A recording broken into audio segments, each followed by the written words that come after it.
is also a weed over there. It has come, gone to India from US through aeroplanes probably, and because it's spread from airports to rest of the country, and it's causing problem now. Then there is a lantana camera, which was brought by British when they were ruling over us in India as an ornamental plant, same as water hyacinth. So it is spread to our forests, and it's causing havoc over there. And there are so many species. So invasion of exotic species must be checked. When we bring in something now, one of my friends got an award, environmental award, from using exotic species in India. I don't know how they can do that. That guy used red worms from America because he didn't import it.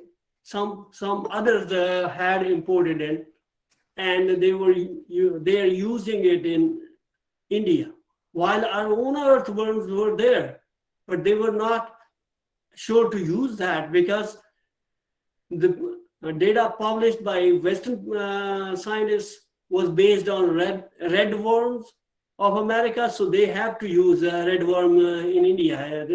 We should be careful about such things, because we should be using our own species as far as possible, because they can become a problem later on, which we cannot control them.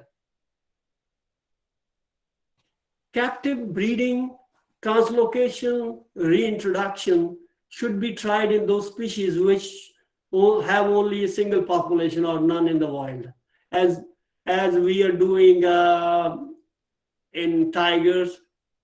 Actually, white tiger population is still surviving because me and Dr. Manjeet Deensah, we wrote a paper in 1986, which was, we wrote in 1985, but published in 1986 in tiger paper.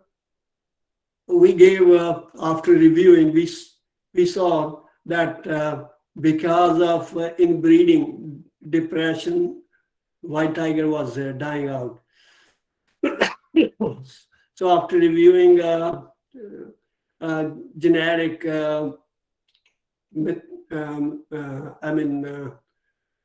material papers based on tiger, we saw that only one gene is responsible for it, and this is a recessive gene. So we suggested interbreeding of white tiger with normal color tiger, because in the first population there will be no white tiger over there. That's why people were not probably doing it. So, and then in second generation you can get some, or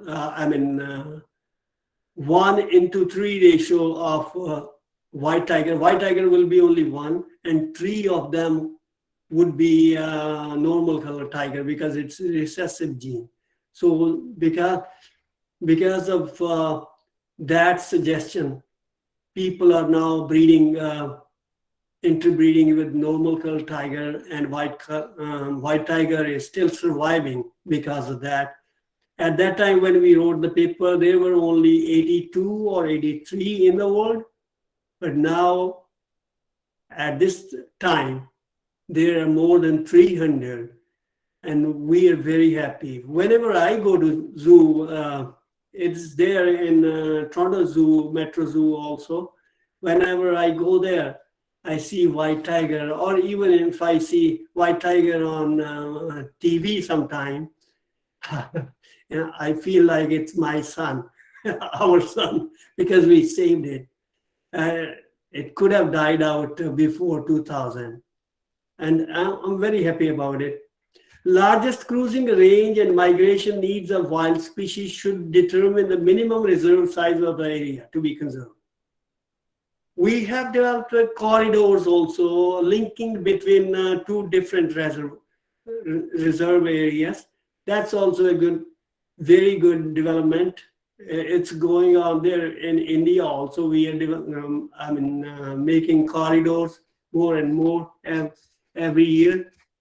In other words, if we talk about all these principles together, we can say we have to learn to live with the wildlife. Something like earlier we were doing before we got sort of civilized. You can call it civilization. I think we are going rather wild in our nature. Now, how wildlife conservation is going on in India? This is a model which we gave in 1992. Actually, it's a modified version of Bailey 1984. Our major introduction was this political sphere, because everything is going on in a political environment. Every decision, big decision of contributing funds and hiring people, everything is under the control of politics, the government. So we have to create a political sphere if we want our wildlife to survive or maintained. So this was our addition. Everything else was already there. And there are three sectors: scientific sector, socio-economic sector, and management sector. So they are interconnected also. And government is controlling all three sectors for wildlife research, education, economics, culture, conservation, policy, and then the government does the legislation thing, and or instigating public participation. Government does enforcement. Wildlife managers are appointed by government.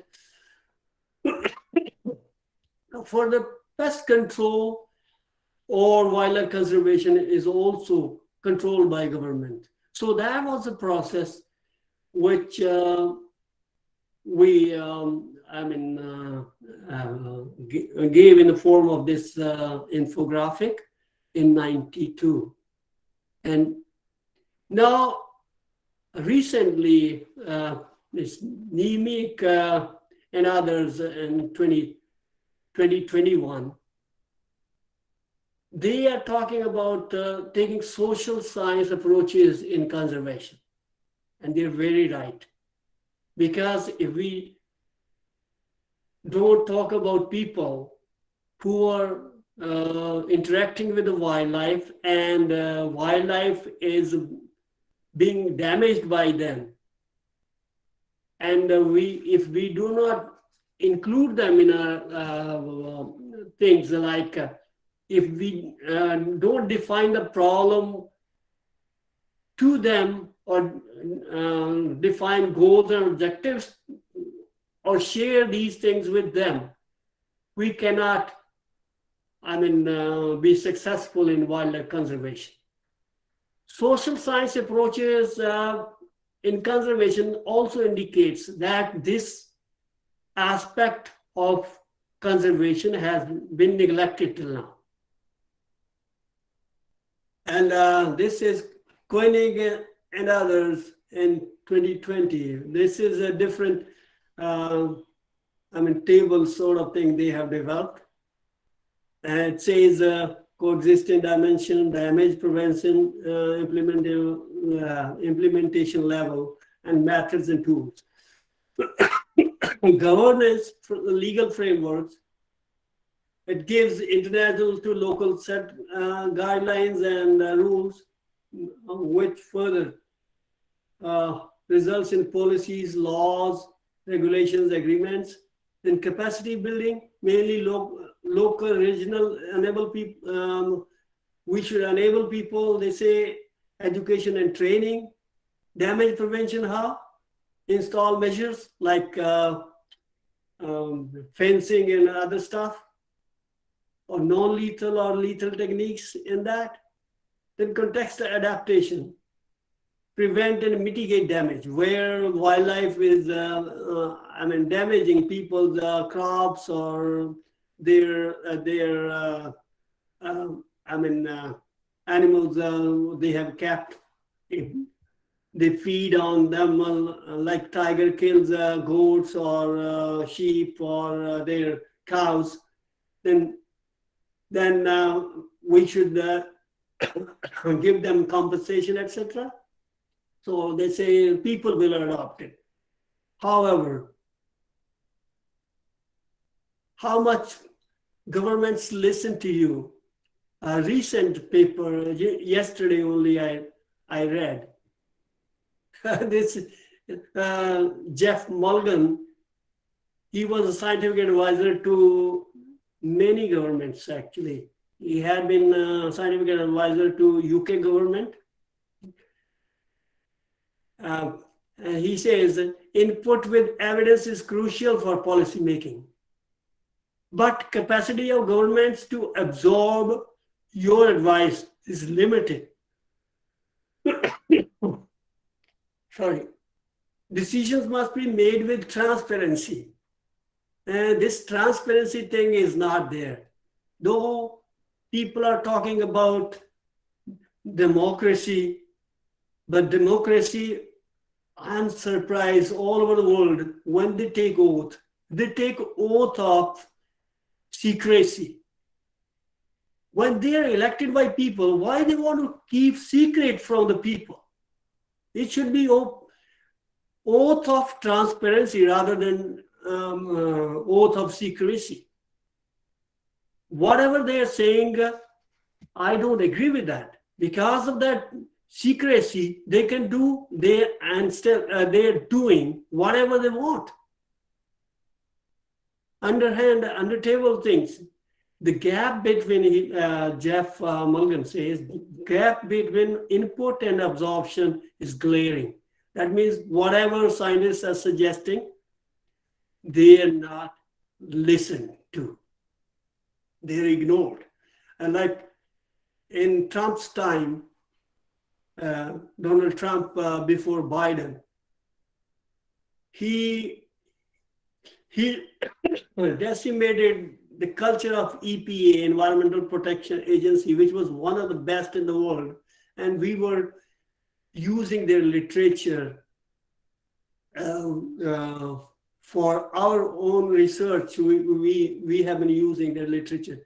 He took out the chief of that environmental agency, director, and he put a lawyer over there, which was, lobbying against EPA before that, before Trump came to power. So politically, you can change, you can make big changes. If we don't have proper political persons in the government, then we have to regret our decisions.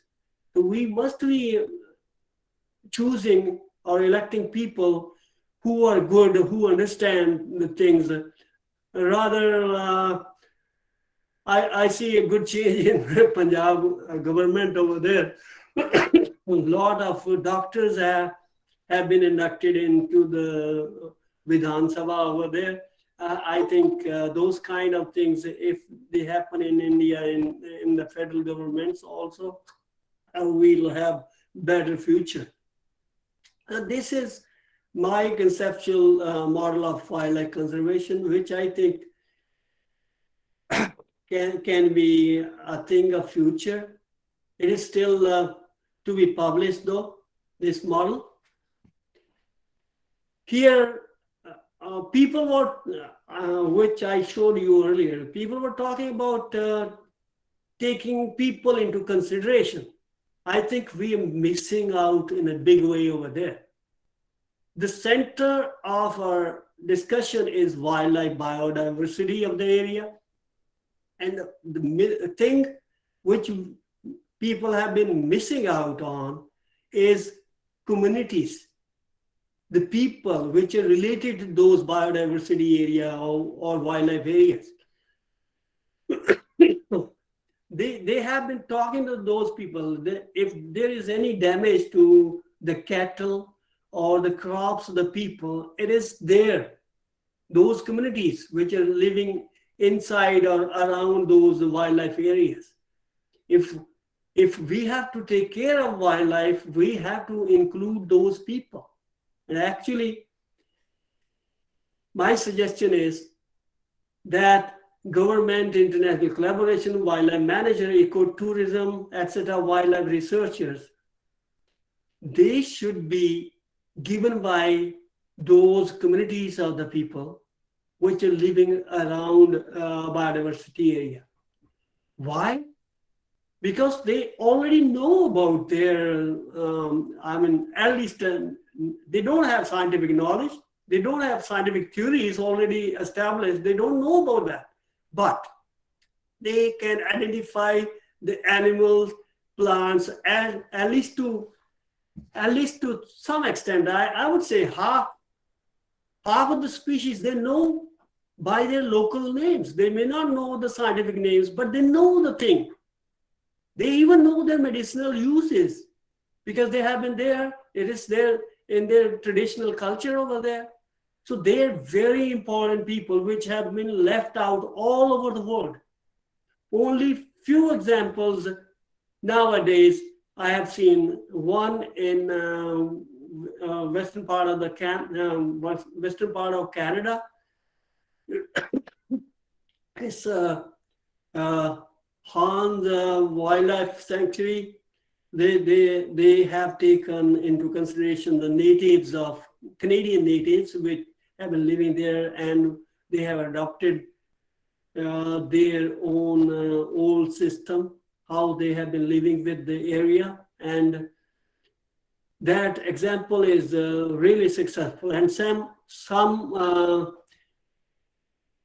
countries in Africa are also trying conservancies over there by taking into consideration, taking people of the area into their consideration, and they are talking with them, they are collaborating with them, they are using them in their ecotourism also. In India also, some ecotourism is going on, but this is not the way it should be.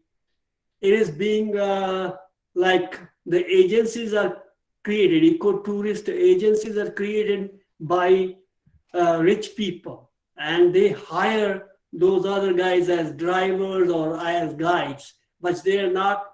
The money making is by rich people. So those communities, they are getting only very small part of the benefits from the wildlife of their own area. If wildlife researchers are coming from that area, if we educate those people, if scientists are coming from those areas, they'll be much better placed than outsiders who don't even know, because they are already aware of the species, etc., and at least half of the behavior of those animals, because they have been born and brought up there. They have been interacting with them already, and they know how to behave over there. So these things, they should be implemented as soon as possible. Even ecotourism should be handled by cooperatives of those communities, not by the big people. They should not be given, any contract should not be given to the big people or international or national corporations. Adani or Ambani should not be given this contract. Local people should be, their cooperatives should be created, and they should be hiring their own people for guards, for wildlife researchers, for wildlife managers, and even this IFS thing, Indian Forest Services or IAS, Indian Administrative Services, IPS, etc., the federally or centrally administered things should be abolished, because it's not there anywhere else in the world. Only in it's there only in those areas where British control them. It's not even there in the Britain itself. So we have to do away with that, because that creates a power in a few hands, and they can take wrong decisions, and they have been taking wrong decisions.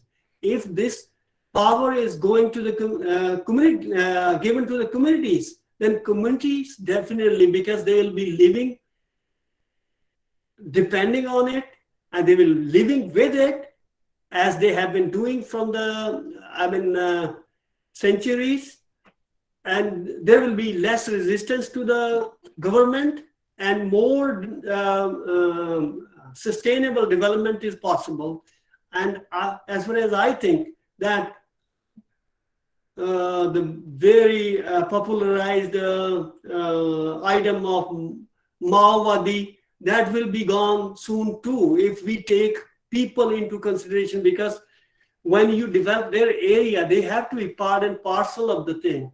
So that's one of the major thing of my conceptual model of wildlife conservation. We'll be conserving our society as well as wildlife and our country as a whole. So these are references if somebody wants to know. Thank you for that. And please keep sitting for 3-4 more minutes. And I want you to watch this video, which is based on Yellowstone National Park, which is the oldest national park in the world in the scientific records. And here how people had been hunting wolves and they exterminated wolves from that area. And then the scientists suggested that we have to reintroduce wolves, and they were reintroduced in 1990s. And you have a brief summary of this. It's a beautiful video, I think, most watched in the world now. Please have a look. Maybe some of you may have seen it, but this is a must watch, please. See, and I'll like to get your questions also after this, please.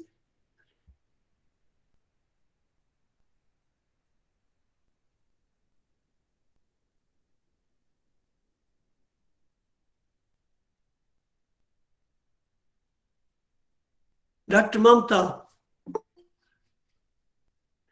voice is not there. Unmute karo. Yes, Dr. Sandhu, I can hear you and I can see you. No, but the voice of this I can't see your video, but I can't see your video. You are trying to share the screen? You can't see video? No, I can see you, I can hear you, but I cannot see anything else. Oh, can you please play the video by copying the system? Video have you sent the video to us, Dr. Sandhu? It's in the. It's a yes. I sent my presentation to you earlier. The last one. Presentation. It's got the last. Dr. Sandhu, did you email on ENV Toxicol at the ENV Toxicol? हाँ मैंने भेजा था उसमें. Okay. ENV Toxicol. ये जो last है ना, इसको कॉपी करके उसमें चला लो आप. ये जो YouTube पर नंबर 8 है, जो नंबर 8 और 7 होगा शायद आपके पास.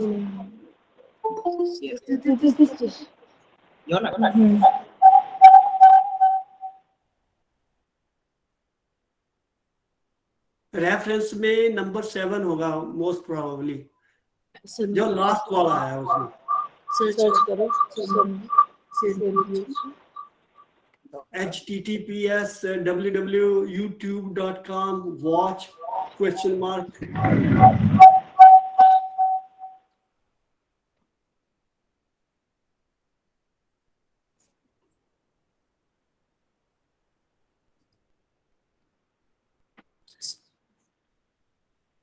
डेट का पता कुछ? तेरा मेल आईडी तो इसको मिल गया क्या आपको? Yes. Play this. Yeah, Dr. Sandhu, I could fetch your email ID and we are just playing it. And participants, please be with us. Okay.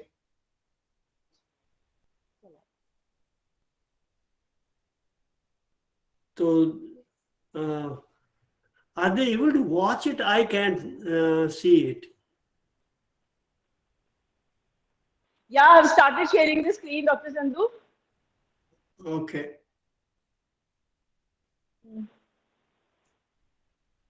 Pin it. Pin करना. Screen को pin करो. Yes, you can see this. Yeah, I can see it, but there's no sound. The voice we can't send from here. That is a problem. Voice will not come, Dr. Sandhu, from us. Oh, okay.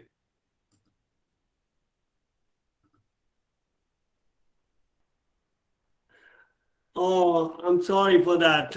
Okay, we can stop it then. Well, Let's watch it. These are beautiful animals. Let me watch them. It's not. They are amazing animals, trust me. But you can explain, Dr. Sandhu, you can explain it yourself. What you want to show from this? Okay. Yeah. Actually, this is in Montana. Yes. Wyoming and Montana area. And here people had hunted wolves to extinction, and deer had increased in number, and they grazed on, the grass, etc. was, kind of wiped out. And when they reintroduced, after studying, they saw that because of lack of wolves, the deer population has gone up and it has grazed out, and then deer population was going down again.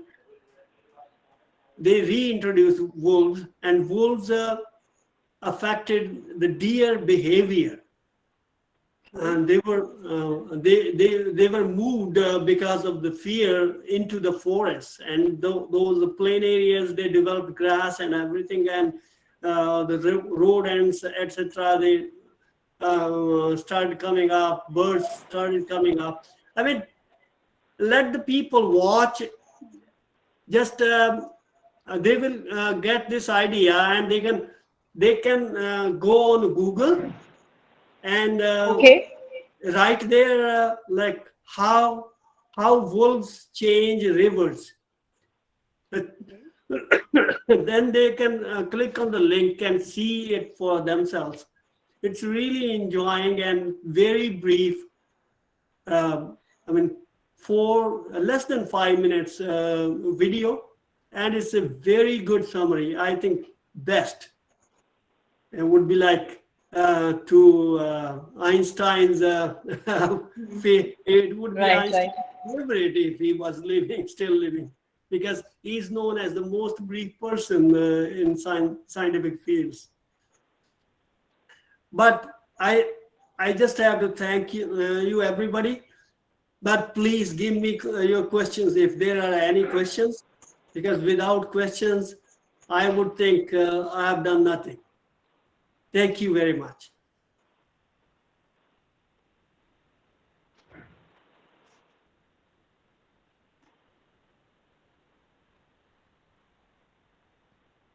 That's bison going around.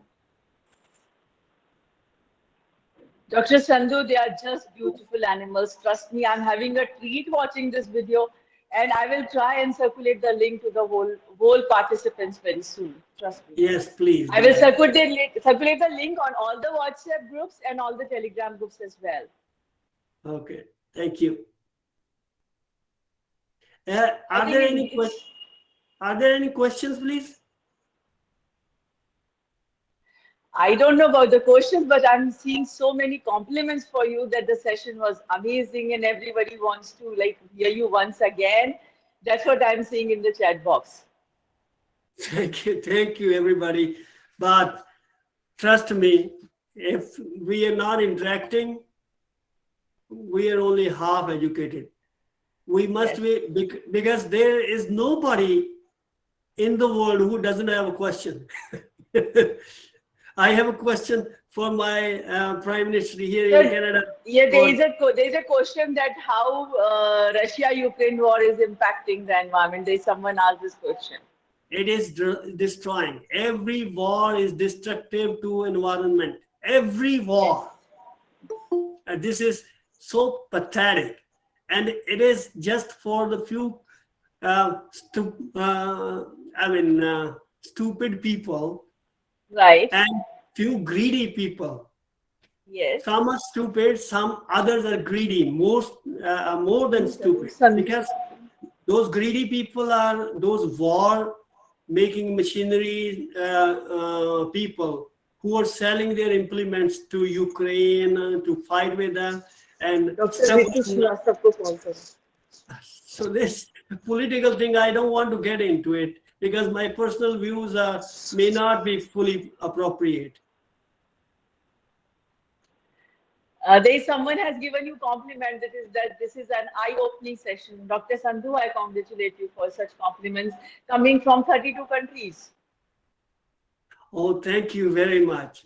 I'm delighted because if I am successful or whatever I was doing, I'm so delighted. And thank you very much for giving me this chance to talk to the elite audience.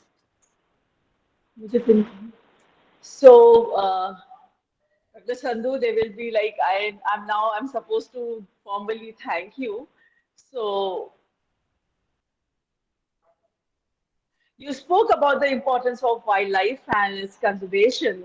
You mentioned that how humans have used animals' exceptional qualities in doing new innovations for making human life better and more comfortable. Dr. Sandhu, I would like to take this opportunity to thank you for giving up your valuable time to talk in ISTTP 1. It was a great pleasure to hear you to talk about saving the environment. It was quite apparent how every single person, including me here, was engrossed in your talk. And trust me, there's so much more to learn from your knowledge and experience. It was a treat hearing you always. And trust me, now whenever I'm going to see the white tigers, I'm going to remember you. He's my son. Yeah, that's only I'm going to look at the white tigers. Son Yes. or daughter, whatever it is. Now I want to be a white tiger. Tigress. Thank you. Thank you so much, Dr. Sandhu. And please accept my cordial invitation to join us in our offline conference happening from 11 to 13 August 2022. And I want that you should come to India and be our host. अगर हो सका तो आऊंगा. Thank you very much. जरूर आइएगा. And I will try to come to Delhi as well since I live in Delhi and since I work in Alwar, so you are cordially invited to Alwar as well. And thank you so much. बहुत धन्यवाद आपका. Thank you. Thank you. And thank you for the beautiful documentary shown us. Now it's time for our 17th keynote address to be delivered by Dr. Ritu Srivastava. Dr. Ritu Srivastava is an assistant professor economics, international business, and deputy director teaching and learning at S.T. Jain Subodh, S.T. Jain School of Global Management, Mumbai, Dubai, Singapore, Sydney. She is an academician with a teaching and a research experience of 19 years in management education with the leading day schools like Birla Institute of Management Technology Lal Bahadur Shastri Institute of Management and Development, Asia Pacific Institute of Management, and currently employed with SP Jain School of Global Management. She is a Deputy Director, Teaching and Learning, Quality Department. In her current role, she is also handling the responsibility of training faculty for online delivery across the programs being offered by SP Jain. She acts as a personalized learning champion to improve student engagement for undergraduate courses.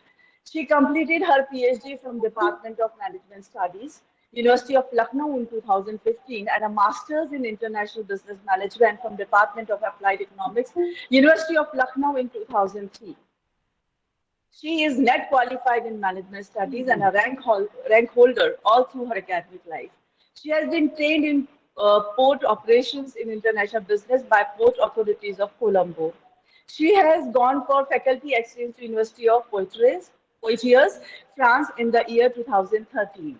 She has been the recipient of Erasmus Mobility Grant in 2018 and attended internationalization program at University of Kozmenski, Poland. She has authored several publications in national and international peer-reviewed journals. Her main areas of academic interest are international economics, public policy, international trade. She has presented her research at several international conferences organized by IIM Ahmedabad, IIM Kozhikode, IMT Ghaziabad, etc. Dr. Srivastav, you are most welcome here. And now I would request you to start with your keynote address. And we are very happy to have you with us. Thank you, Dr. Mamta. I just want to do a check. Am I audible clearly? You're audible and you're visible, ma'am. Please go ahead. Thank you so much. So I was just there for the last session and it was quite interesting. My area of expertise is towards the business side of things. And I attempt to show a little bit in terms of how, all these concerns when it comes to sustainable ecology, how they can be tied up with business. So that will be the focus of my presentation. I'm going to first share my screen now. And yes, just a minute, please.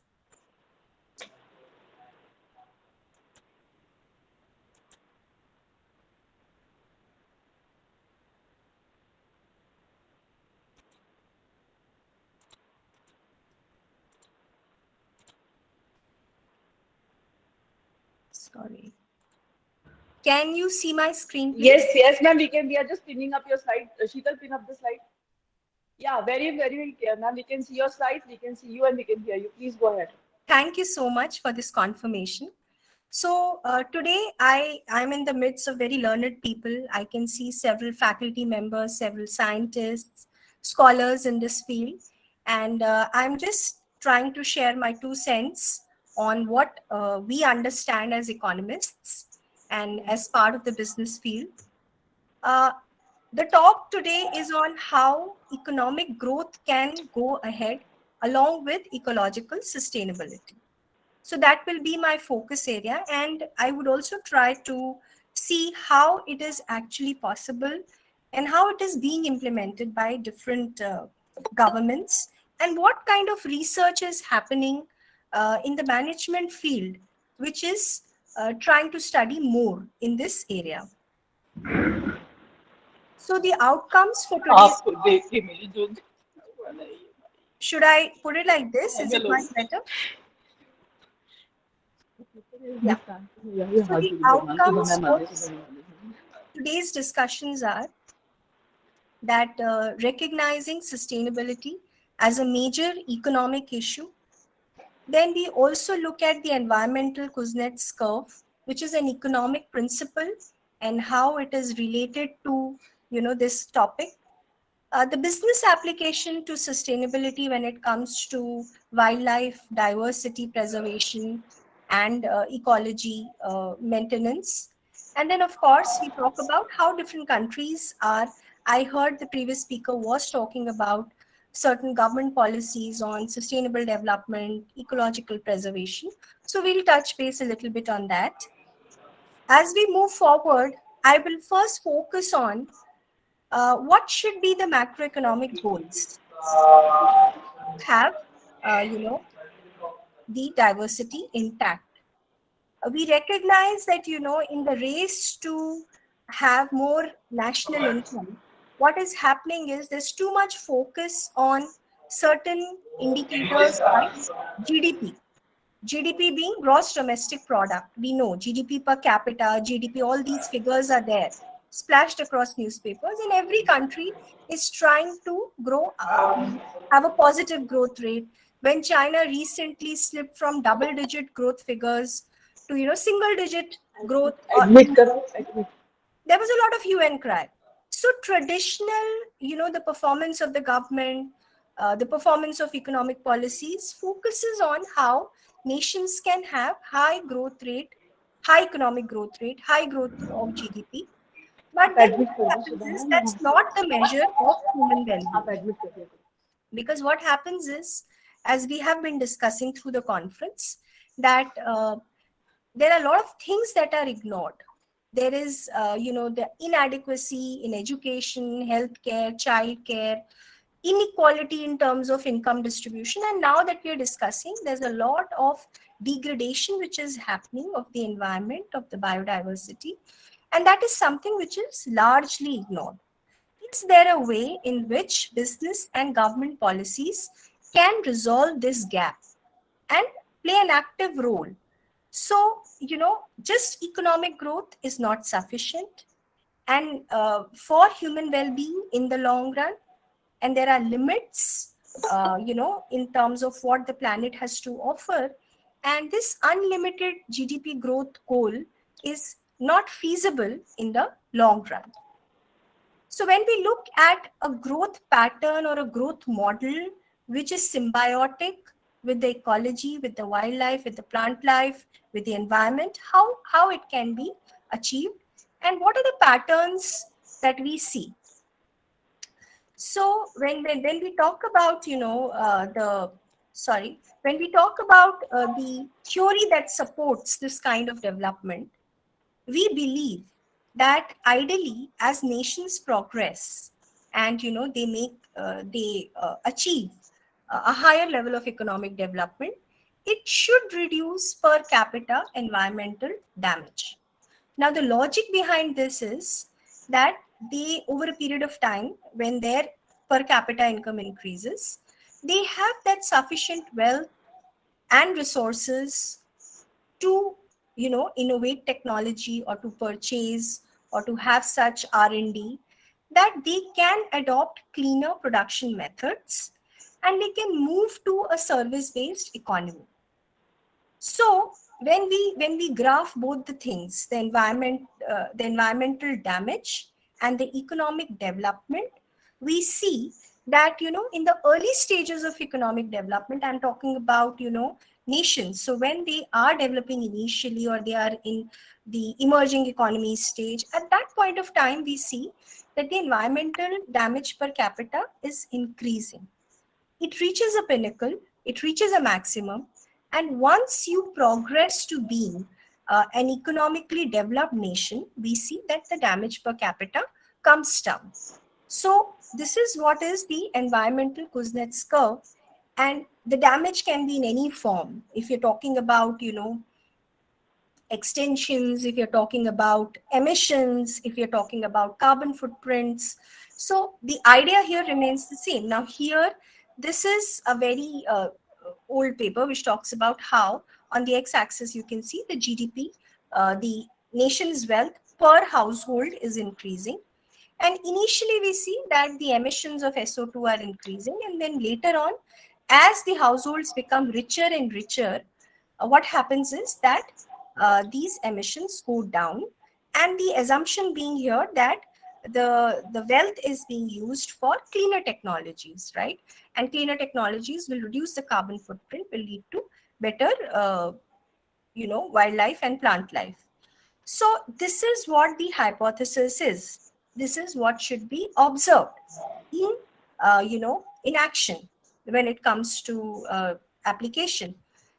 But does this theory hold true? Does this curve hold true?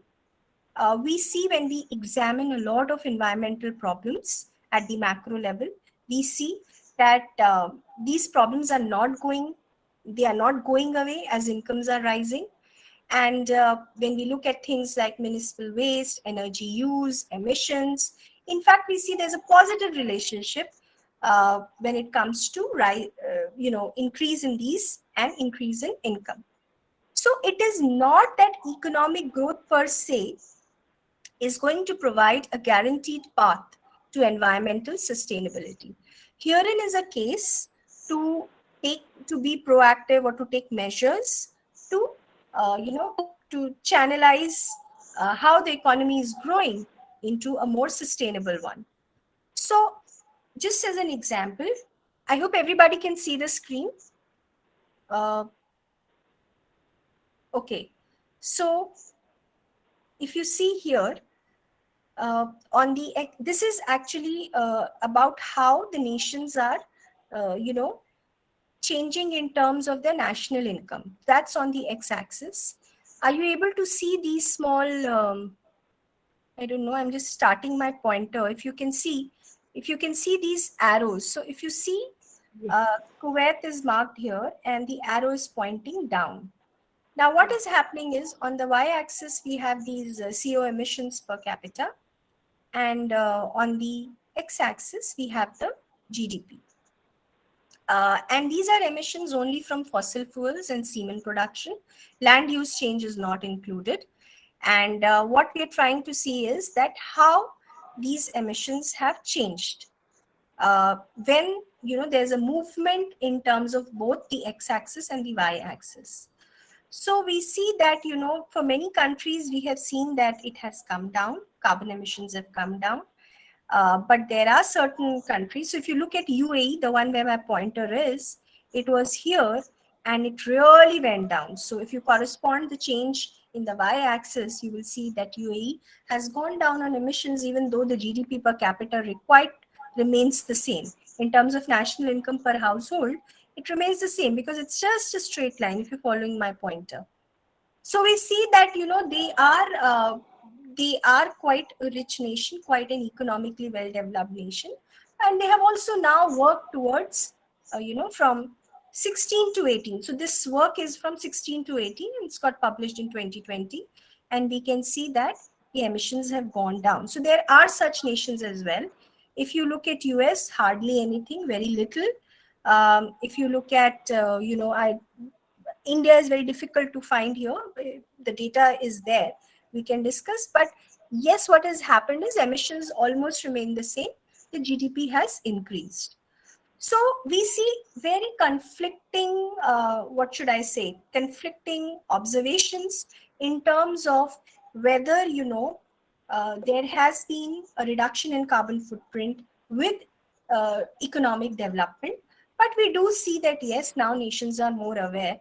And this is between 16 to 18. And probably, now the awareness is rising. So if you see Norway, it's actually come down and GDP has increased. So we have different examples.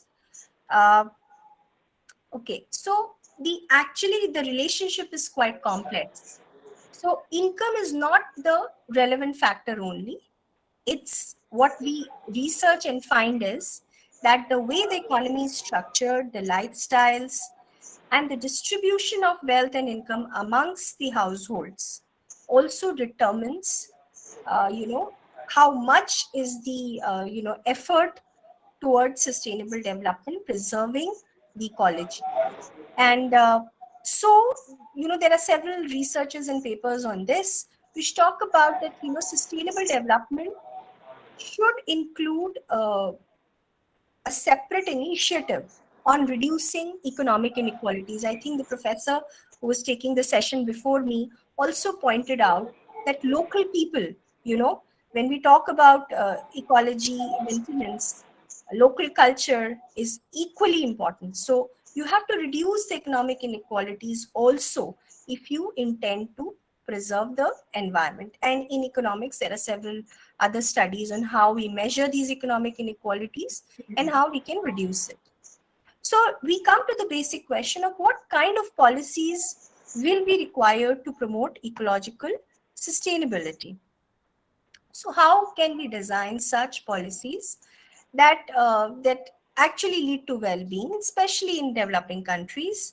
So we want a sustainable growth that is environmentally also equitable, and we have sustainable development. So we have a couple of options here, wherein I will talk about policy measures being taken by different governments on how this goal is being there are efforts to accomplish this goal. Meanwhile, is there any question till now? If you have any questions, I'm ready to take them up. No, ma'am, I can't see any raised hands or something. You can please continue. Yeah, sure. So we talk about now, green taxes, one of the ways in which, government. So here the next, the next phase of my presentation is focused on how we can, how government can bring in business companies, multinationals, firms, domestic firms into the ambit of trying to restore these ecological concerns and address them, right? Because we may all be concerned, but what are we doing about it in terms of channelizing resources, asking companies to follow certain measures? So now we are going to focus on them. The first of it is the green taxes. Now, it is, if you impose a tax, it is going to make it more expensive to do activities that are harming the wildlife or depleting natural resources, leading to environmental degradation. And it is also going to discourage such intensive economic activities, and people will find out a way to go for other methods. And in economics or in the business parlance, we call it as an externality. This concept of, so what is happening? There's a market. Suppose we are talking about masks, right? Everybody is wearing masks in COVID. And this one-time use mask is becoming very, very popular. And there's a transaction between the company who's selling it and the buyer who's consuming it, wearing it. But what happens? This transaction is complete. But what happens when he takes out his mask and he throws it away? It gets littered, goes into oceans, goes into rivers, harms the biodiversity, harms the land, the landfills. How do we compensate for this negative externality on the community, on the bystander? How do we do that? Now it's a tough task because right now you can't tax, right? So this option that we are discussing will not hold true. You can't tax because if you tax it, it becomes costly. Nobody is going to wear the mask. But then we talk about other things where it's not so essential. It's not, companies are making profits. We can force firms to actually bear a higher amount of cost and get discouraged, or go for, a cleaner option, or, see that none of the wildlife and, the plant life is disturbed. So this concept is of internalizing this negative impact on the bystander. So taxes are one of the methods to internalize. If there's a positive externality, you subsidize. But here we're talking about a negative externality. So suppose, there is, pollution leading to bad air quality, or, poaching or whatever. I mean, products which are harming. So you can look at these taxes. But again, there are objections, right? So what happens is, like I was discussing, if you put a tax on mask, it's going to fall disproportionately on people who need to wear masks, right? Of course, it will become very, very politically unpopular. And so it is definitely, sometimes the governments have to think as to how they are going to convince and justify people that, yes, this tax is required. I just wanted to talk about another concept. I'm not going to take much time here. I just want to say that for every cost the businessman bears for any production that he makes, there's always a private cost. Private cost means all the raw material costs and the technology cost, the labors that he keeps, the electricity bill that he pays, all of that is a cost for him. It's a cost head for him. We call it as private cost. And there is also an external cost, like the one that I was trying to explain through the example of masks. There's also an external cost. And this cost should also come to him. So we arrive at a combined term, which is called as social cost. So social cost means the private cost and the external cost. When this adds up, what happens is the cost goes up. And when the cost goes up, the product becomes costly, right? So if there's a sustainable way of farming, if there's a sustainable way of, maintaining a farmland, so that is going to also incorporate the external cost, which the supplier will have to pay as taxes to the government, and the product naturally will be costly. But then that is what is expected. If we as a society want to actually see that it becomes sustainable, somebody has to bear the cost. So that is the concept of internalizing the externality. And of course, there are now carbon taxes. So we know that there are measures being taken in more environmentally, so to say, conscious countries like European Union, America. So they are trying to talk about that, okay, they are going to put a tax on all the goods that enter European Union, saying that, you are making these things which have got a lot of external costs, you are harming the environment. And so such taxes will be imposed on the products that enter European Union from countries like, say, India or China. And how are they doing it? They're going to calculate the weight of plastic packaging, because that's going to harm their biolife. It's going to harm their other things. So this is what they are working on. And of course, America Jobs Plan published by Biden, he's talking about incentives for clean energy and safer environment. So what is happening here is that we are looking at giving a price to such products which are harming the ecology. And we call it as carbon prices. And carbon prices encourage emitters to find and use economical ways of cutting these emissions.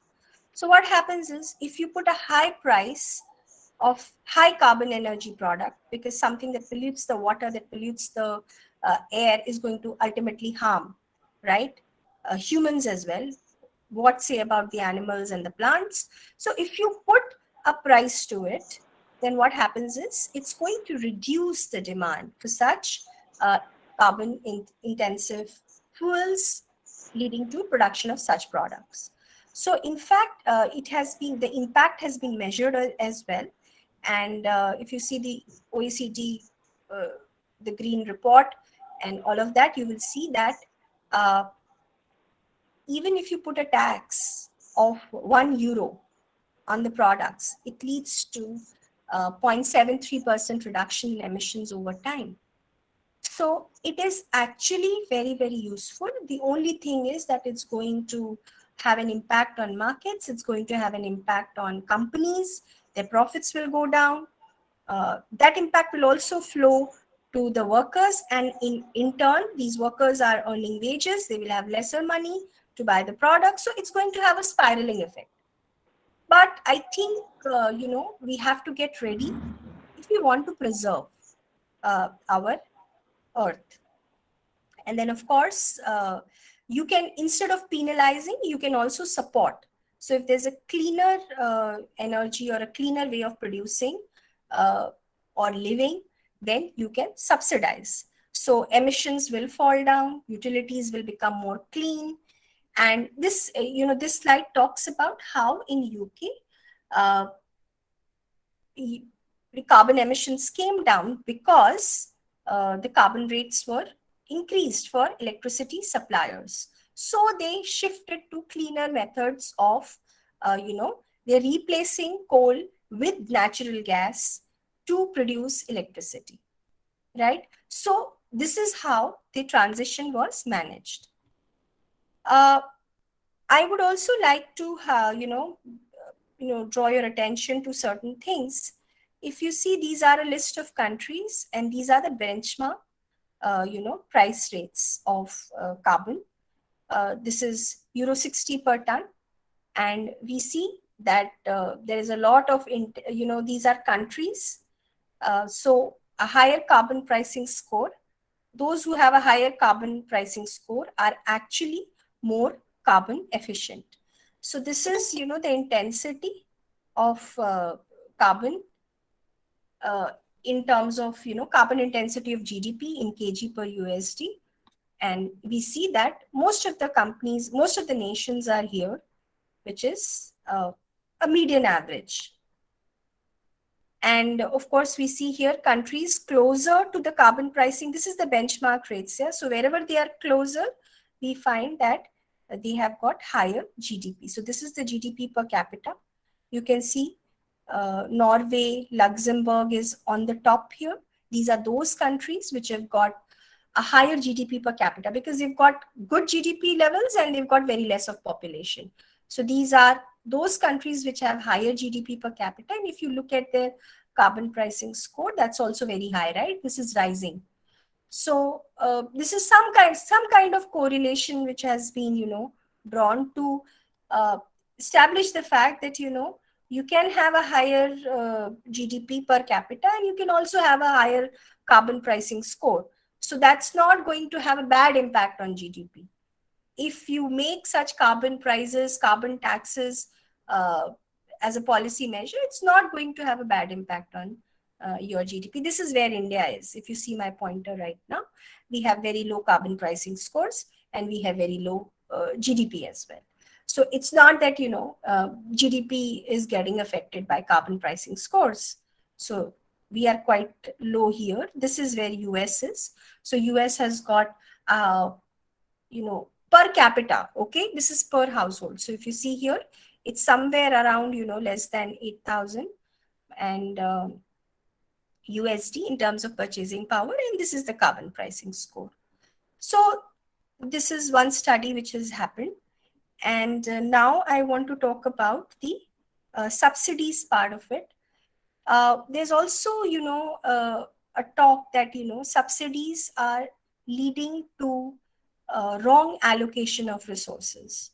So when we give subsidies, we have to be mindful of what we want to promote. So, and it has to be a time-based approach.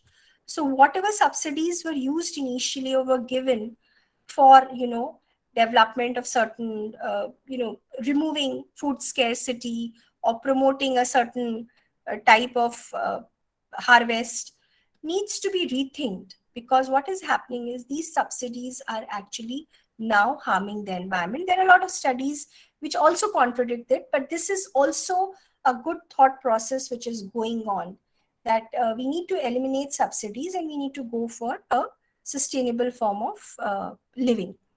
And then, of course, we need to also go for recycling and renewable energy. One of the important things that we need to look at is the tradable carbon permits. Now, tradable carbon permits are trying to set a limit on the pollution that as businesses we cause. And if we go above the limit, we can buy these permits from other companies who are emitting low emissions below the permitted limit, right? So actually, it is a way in which if you breach the limit, we are not just looking at fines, because fines means that, they may become unpopular for governments. But if we breach the limits, what is happening is that we need to do that expenditure and buy the breached limit difference from other companies who have invested in clean technologies and have some gaps in terms of, they have not breached their limits. They are comfortable. They have some permits left. So these kind of tradable permits are now very much in action. In US, in India also, our companies are selling such carbon credits to firms in European Union and US. And this is how the permit prices have increased. So in European Union, they are now, quite up by 8.9% per ton. 8.9 per ton, from about 16 to 25 euros. So per ton CO emission costs euro 25.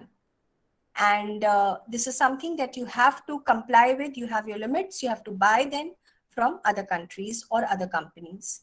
And when they did this, what has happened is that the emissions have reduced by 8.9%. And now I would also like to talk about, the Apple's, one example I have taken, which is of Apple. And this is, they are talking about how they create carbon footprint and what are their policies in terms of reducing it. Any questions? I think I'm not able to see anybody actually. So any questions? No, ma'am, not as of now. Yeah, Jaswinder Sandhu has raised the hand. Unmute Dr. Jaswinder Sandhu. Yes, Unmute yes. Dr. Can you hear me? Yes, Prof. Yes, sir. Thank you, Dr. Rishi Srivastava. Your talk was wonderful, but I wonder if you can share your this article with me. Sure, Prof. I will. I still have some of my talk left.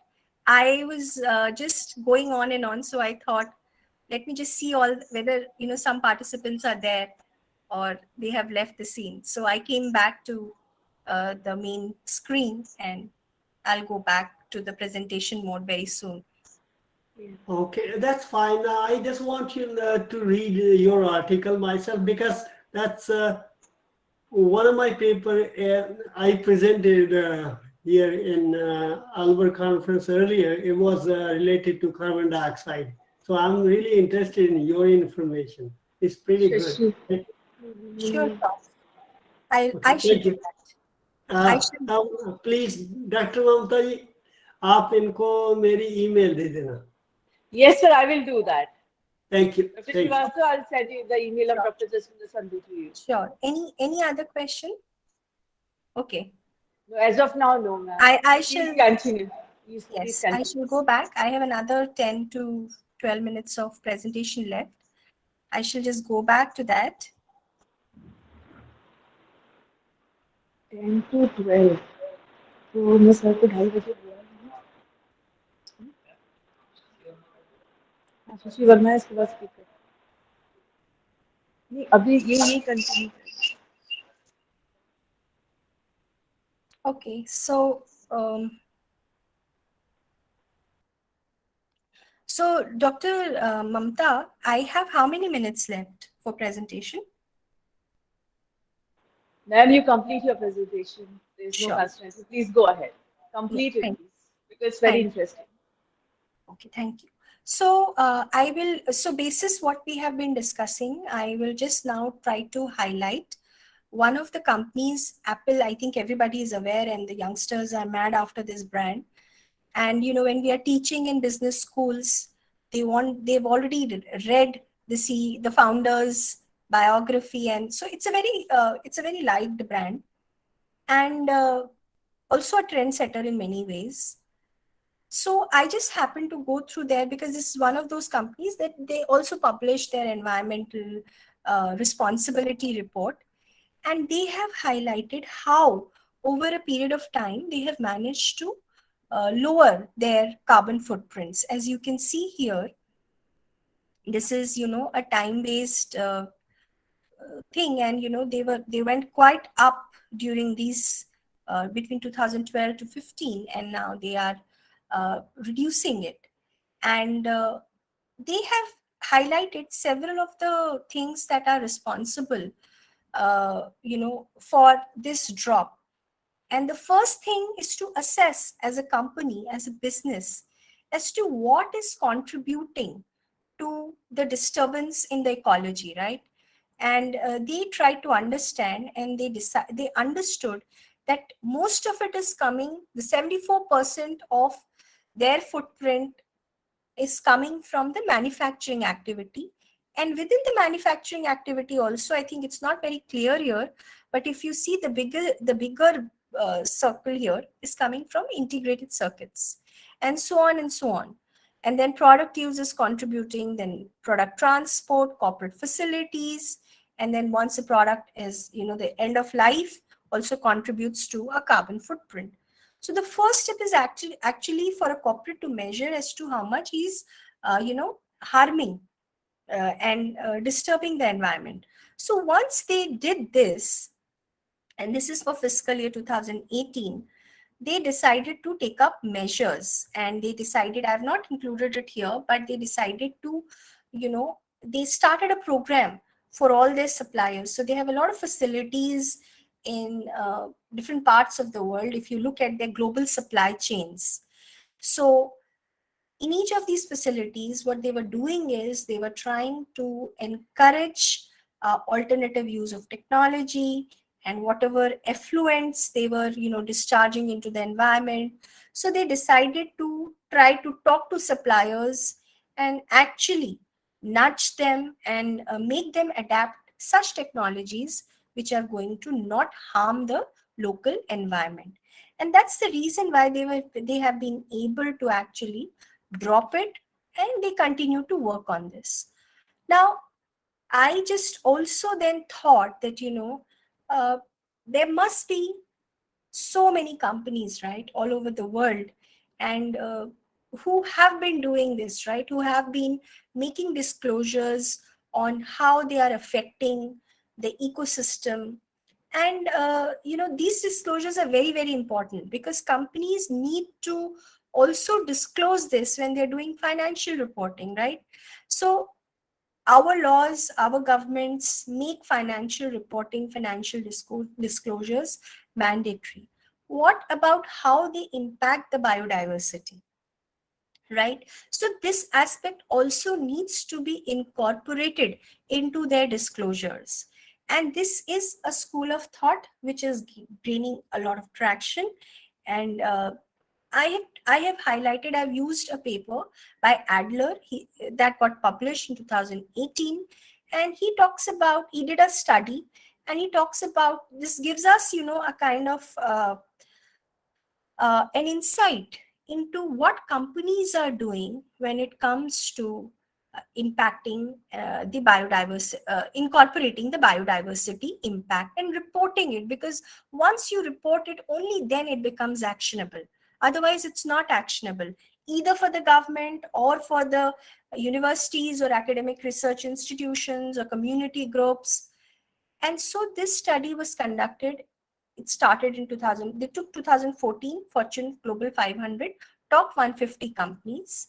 And so this was coming from a 2014 report. And these companies were across 23 countries: Australia, Brazil, Britain, China, even India. And so you can see the list of countries here.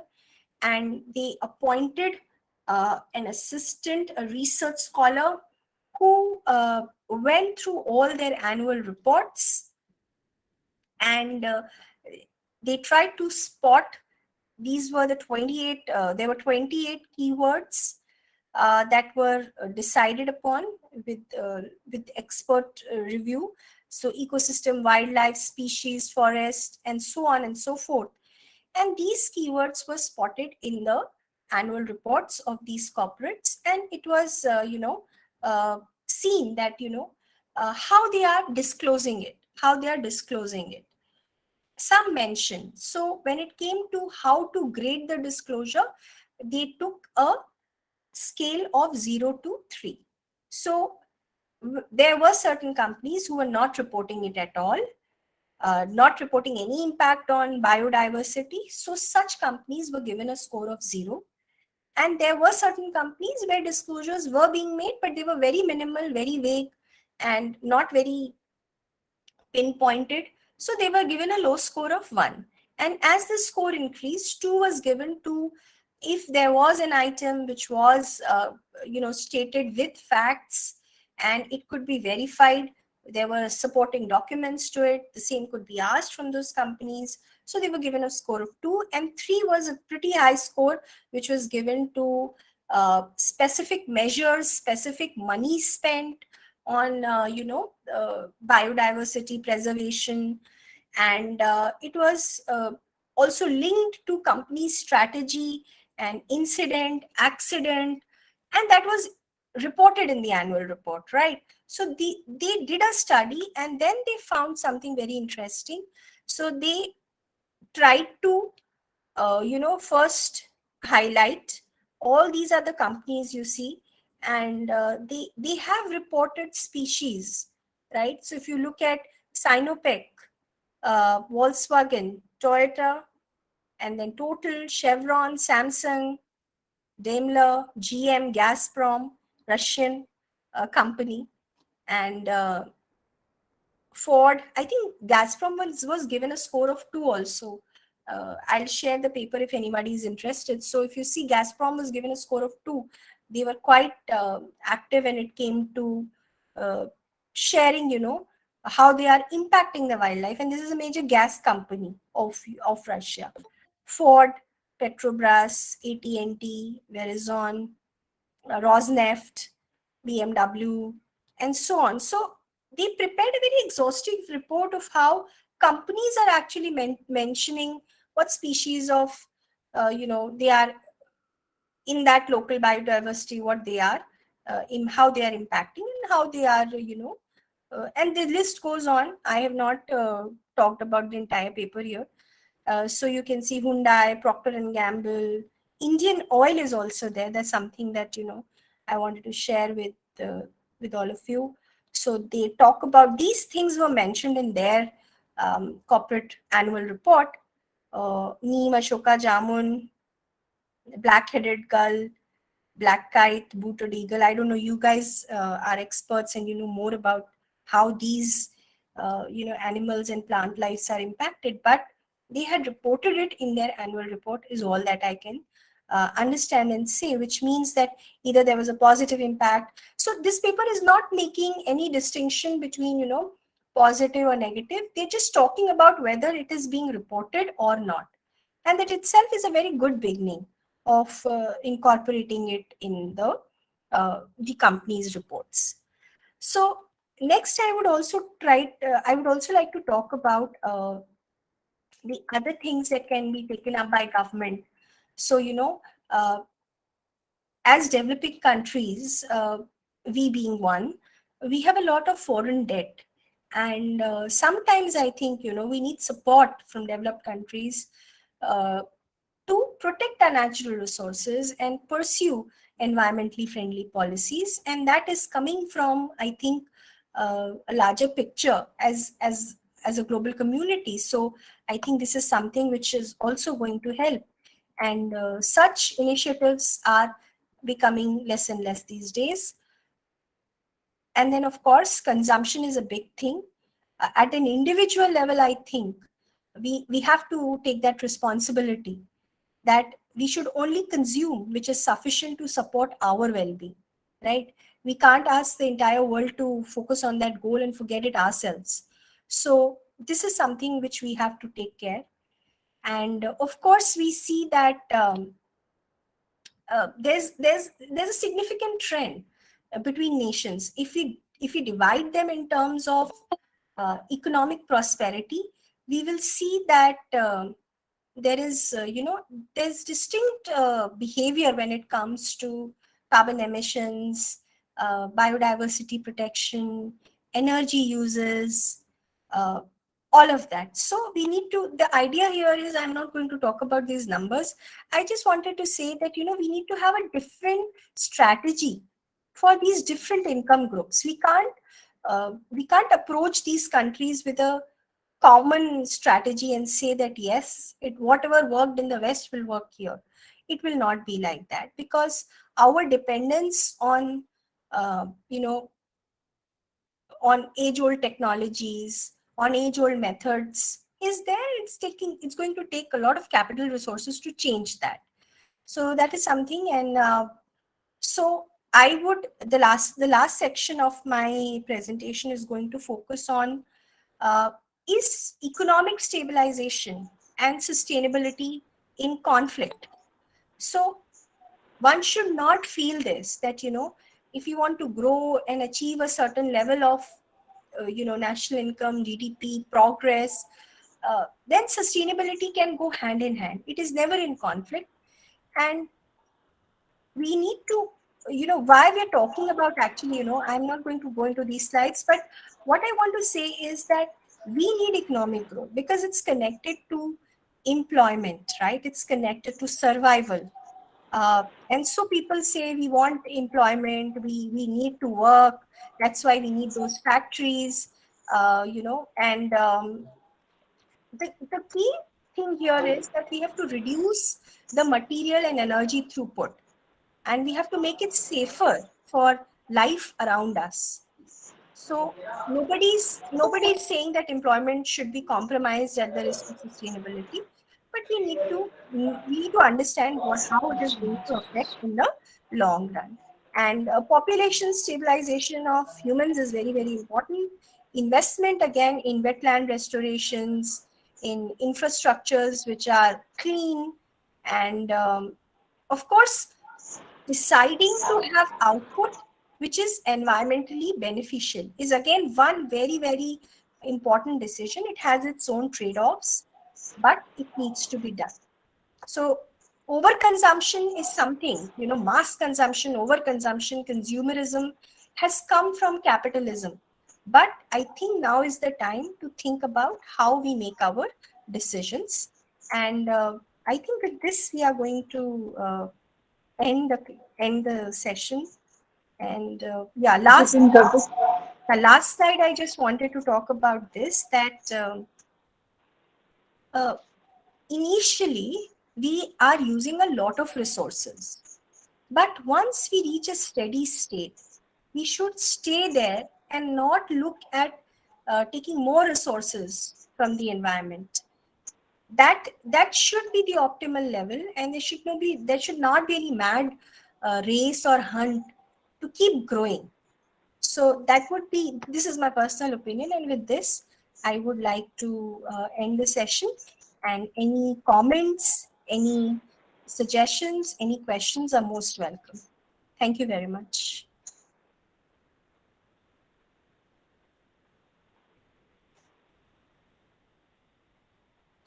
Thank you, ma'am. I cannot see any questions, but I see a lot of compliments for you, and people have really liked your talk. Thank you. Thank you very much. Thank you so much, ma'am. Yeah, sure. Please go ahead, ma'am. What I was saying is, I can understand this is quite interdisciplinary and a different approach to things, but I'm really grateful that all the audience, listened to my talk and were listening to me with open, mindsets and trying to explore the other side of the story as well. Thank you very much. Thank you so much, ma'am, for such an elaborate and beautiful lecture. Your expertise is towards business development and economy, and you spoke about economic growth with ecological sustainability. You rightly said that economic growth should go hand in hand with environment, and development should be sustainable and environmental friendly. You pointed out about the litter caused by one-time use mask, and trust me, this is a very common practice, and it's very popular. But we are actually, the way you rightly pointed out, we are overlooking the litter burden caused by those masks on the environment. And ma'am, your lecture is very appropriate for us because we talk of saving the environment, but the priority also goes for saving humans because we need bread for every mouth as well. So it is a wonderful lecture. On the behalf of everyone present here, I would like to express my gratitude to you for your talk. The size of participation during your talk is testimony to how everyone was thrilled to listen when you were speaking. We sincerely appreciate for taking out time from your busy schedule to provide us with such a valuable information. All thanks to you for your support. I wish you a great luck for your all future projects, and we look forward to meeting you once again. Thank you so much, ma'am. It was a pleasure having you with us. Thank you so much, Dr. Sharma. So I shall take your leave now. You can stay with us if you want. You can hear how zoologists and life sciences people talk. That is also other side of a coin for you. Sure, sure. I will join. I have an engagement right now, but I Sure, will sure. surely join. It Thank you was so much. pleasure to be with you, ma'am. Thank you so much. Thank you so much. I need to change.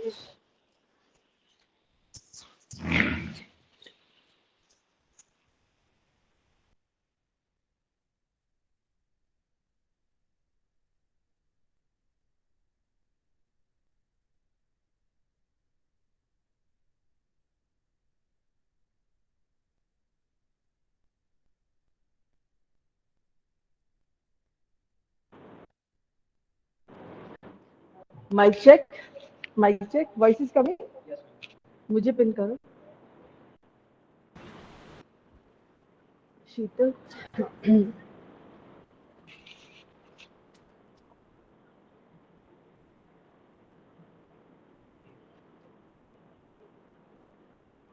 So I'm back again. So it's time for our 18th keynote address to be delivered by Dr. Shashi Verma. Dr. Verma is MA and MPhil and PhD in political science. She is currently working as an associate professor at Government Maharani Sudarshana College, Bikaner, Rajasthan, India. She has been awarded the State Level Teachers Award in 2020 by the Department of Higher Education, Government of Rajasthan, for her academic work and social concern. One of her papers has been awarded as the Best Paper Award. She has authored Status of Girls Worker in UGC Project, Bikaner. Dr. Shashi Verma has published 8 book chapters and 30 research papers in various international national journals on contemporary topics. She has actively participated in 48 international national conferences, seminars, and workshops. She has given many lectures in officers training, office of OTS, and discussions in All India Radio, chaired many educational and social programs as a chief guest.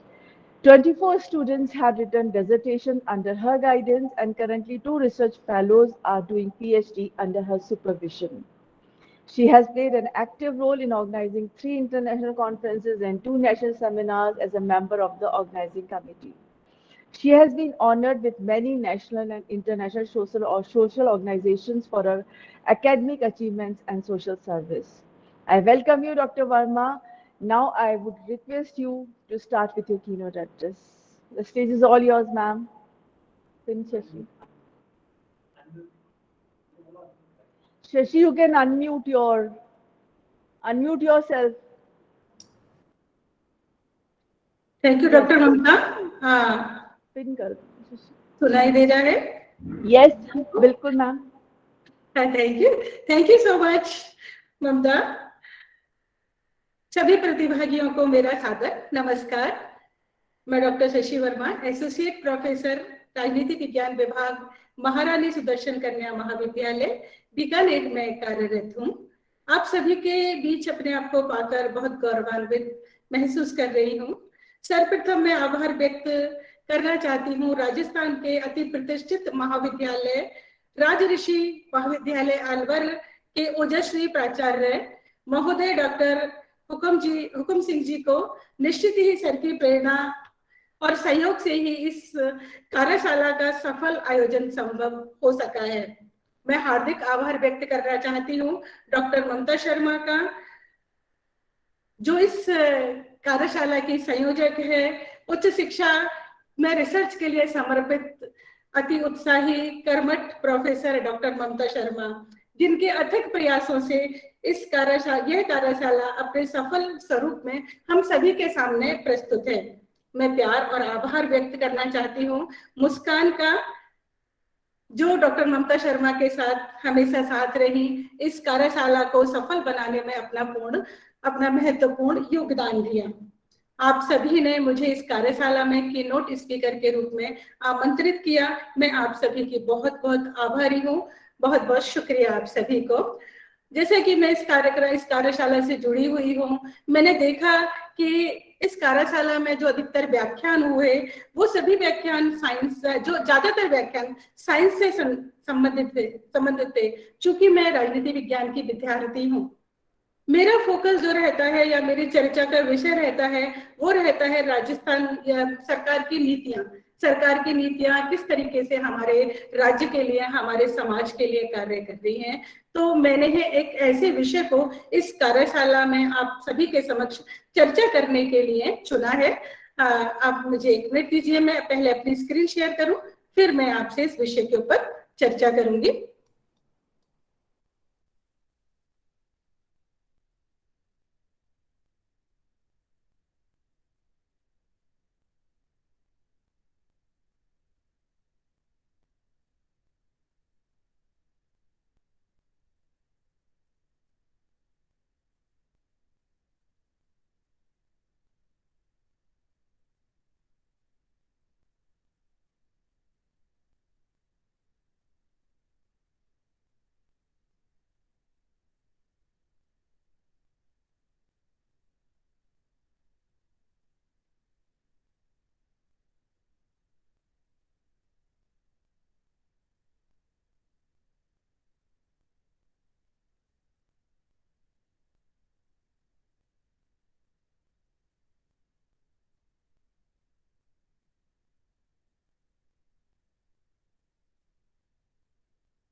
Screen नजर आ रही है मेरी? Hello,